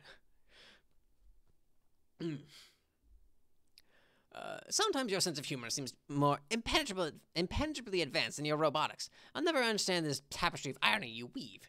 Maybe I'm stuck in the dark ages of pranksterism with my funny mustaches corny old joke book. Well, can you blame her? Now he's taking the fucking art off the wall. Yes, you are, but that's fine. We come from different traditions. Someone needs to keep the racist southern asshole's legacy alive. There's dignity in taking of the work of our familiar predecessors, even if what they did was insanely fucking stupid. Is that a note of bitterness directed at your superstar brother I am detecting? No way, he's awesome. I've told you, I don't begrudge any of his success. I've also told you he isn't my real bro, even though I call him that. We're related through an esoteric process of genetic reamalgamation. Oh, lordy, yes, I know. I don't need another ironic lesson in science fiction. Alright, my lessons are rad as fuck, but suit yourself. The point is, obviously, his satirical methods have flaws, and whatever tempered brand of hero worship I might be practicing isn't keeping me from seeing that. Flaws? Talk about understatement. Those movies are unwatchable. Unless your name is Jake English. Yes, spectacularly so. Gotta go, dinner's calling. Fair enough, we only got like 3 minutes left anyway. But thanks for sticking around, Linda. Have a good one, stay safe, stay well. Unless your name is Jake English. Yes, spectacularly so, but they will have profound historical significance, mark my words. And flaws aside, it's a legacy I'm proud to inherit. It's not fair, yeah. My duty isn't to appropriate his methods with absolute loyalty, but to apply reason and improve upon them, to leave my own mark. To perfect the art of irony. It's just like what you're doing with the work of your ancestor. You're striving to perfect his hokey vaudeville bullshit or something. You seek the zen of a pie to the face, the Tao of falling the fuck down. If you say so. I don't know. Call me a simpleton, but I just like funny jokes. Can't fool me. You take your shit as serious as I do. And if I wasn't serious about it, I wouldn't have made you that rabbit. Then where the hell would you be? Oh, I don't think we're gonna make it to it. I don't think we're gonna Oh boy, especially when these two talk for fucking years. Well, woohoo! Well, aside from thousands of dollars in corpse repair, Richard, I can't say. Has he been sleeping in the old man hollow again? Shit, that's adorable. I could think of cuter places for him to sleep, frankly. Yeah, bullshit. He's just being instinctive. In the wild, he would gut a carcass and sleep inside for warmth, as well as a secure tactical advantage for ambushing would-be scavengers. Oh, please. Anyway, property damage and desecration of to cherished elders aside, my Mr. Bear has been a lovely addition to the family. You haven't renamed him yet? Oh. No? I keep forgetting I'm supposed to. You gotta fucking rename him or change him to a girl if you want. That was important. When pets change owners, they get new names. Fact. Sorry, I will name him right now. How about Little Sebastian? Fuck, if that isn't the best name a thing could get. Yeah. My voice is getting very dry. So then, are you saying Mr. Sebastian there was an ironic present, relayed strictly for guffaws? Yes, but it's not that simple. There are many layers involved. Some of them are literal layers of metal and plush. Huh? There's a real stuffed rabbit beneath its exoskeleton. What, really? Yeah, it belonged to my bro. I thought you said you didn't have such an heirloom to complete the plushie trifecta. I didn't. He didn't give it to me, and never intended to bequeath it. I stole it. Ooh, risky. Nah, I got a little help from RL and ganked it out of his museum. It's this whole priceless collection of stupid shit from movies defended like Fort Knox. Ironically, of course. So it's from a movie? Ever hear of Con Air? Nope. Wait, wasn't that some bit of action schlock from the 90s? Yes. Some of the silly nonsense referenced in his work was well before my time. I don't have the wherewithal to investigate all this minutia. Yeah, it doesn't matter really, but it was from that. Dude weirdly obsessed over that shit movie for years, among others. Know those signature shades you see him wearing on magazines covers and stuff? Another prop. Thank you from Stiller himself, I believe. That does sound a tad obsessive. Was he furious about your burglary? Pretty sure he didn't even notice. In years since, I never saw a news story about a daring heist or anything. I feel like he would have made some hay out of that. And if he did know, he'd probably just want to give me a stoic fist bump or something. Why didn't you mention this when you gave the gift? More irony? Essentially. It's not that easy to explain. Broadcasting the gesture would have made it seem tawdry, and would somewhat defray its humor value. I see. So it was like a private joke, and if anyone besides you was in on it, the joke would be ruined. Like I said, there are layers. On one level, I gave you a filthy, tattered piece of shit, albeit of tremendous cultural significance, manhandled by some old B-movie actors, now candy-coded to function as a highly practical defender droid for your personal protection. On another level, I needed to incorporate something passable as a real heirloom, for sentimental reasons. Oh, wait. Real sentiment or ironic sentiment? Or is there no difference? Am I missing the point here? No, it was genuine. The upper echelons of irony should always include measures of sincerity. And if the satirical practice is executed faithfully, it will achieve something bona fide in its own right, regardless.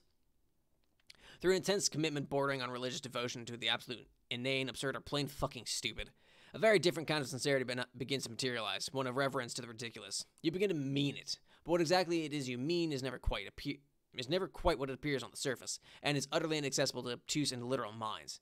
That you mean it then becomes inseparable from the joke, an additional rich strata of humor may be stripped aggressively from this irreconcilable truth. This is fascinating. If a wee bit more dissertation than I bargained for this morning. I have so much to learn, and I'm not even saying that ironically. Will you teach me your ways one day, sir? Perhaps an apprenticeship will open? Oh God, I'd love that. Consider the position yours for the taking any time. Feel free to approach and kneel before Cal. With my sword and his floppy mitten, you'll receive my flash-step anointment shoulder to shoulder and shoulder again. Oh. All right, I'm calling it there. My throat is extremely dry, and it is 4 o'clock my time. Well, that was a lot. That was a lot that just happened. Only made it about 100 pages, though. So that's kind of a bummer. Anyway, thanks for stopping by and watching, everybody. Listening, watching, whatever you did. Hope you enjoyed it. And if you're watching this on YouTube, make sure you click the like button down below, because I hope you liked it as well. And if you do, make sure you subscribe. New videos every Monday and Friday at 1 p.m. Eastern Time. Mondays are my stream VODs. There's a link in the description to my Twitch channel where you can find times and whatnot. And Fridays are my regular videos. Comment, what was your favorite panel in all this? Because the stream started going straight into the new universe in Act 6, which is pretty fucking cool, I think. That worked out really well. But what was your favorite part? And share this with your friends. If you wanted to get in Homestuck but were intimidated by how fucking long it is, because boy howdy is it fucking long. Or, they just couldn't get around to it. Show them this, and I can read it to them. Maybe they'll like it. I don't know. Anyway, hope you guys enjoyed this. Have a good one, everyone, in this stream. Bye, Tressa. Hope you guys enjoyed this, and I hope to see you next time. Stay safe, everybody. Later.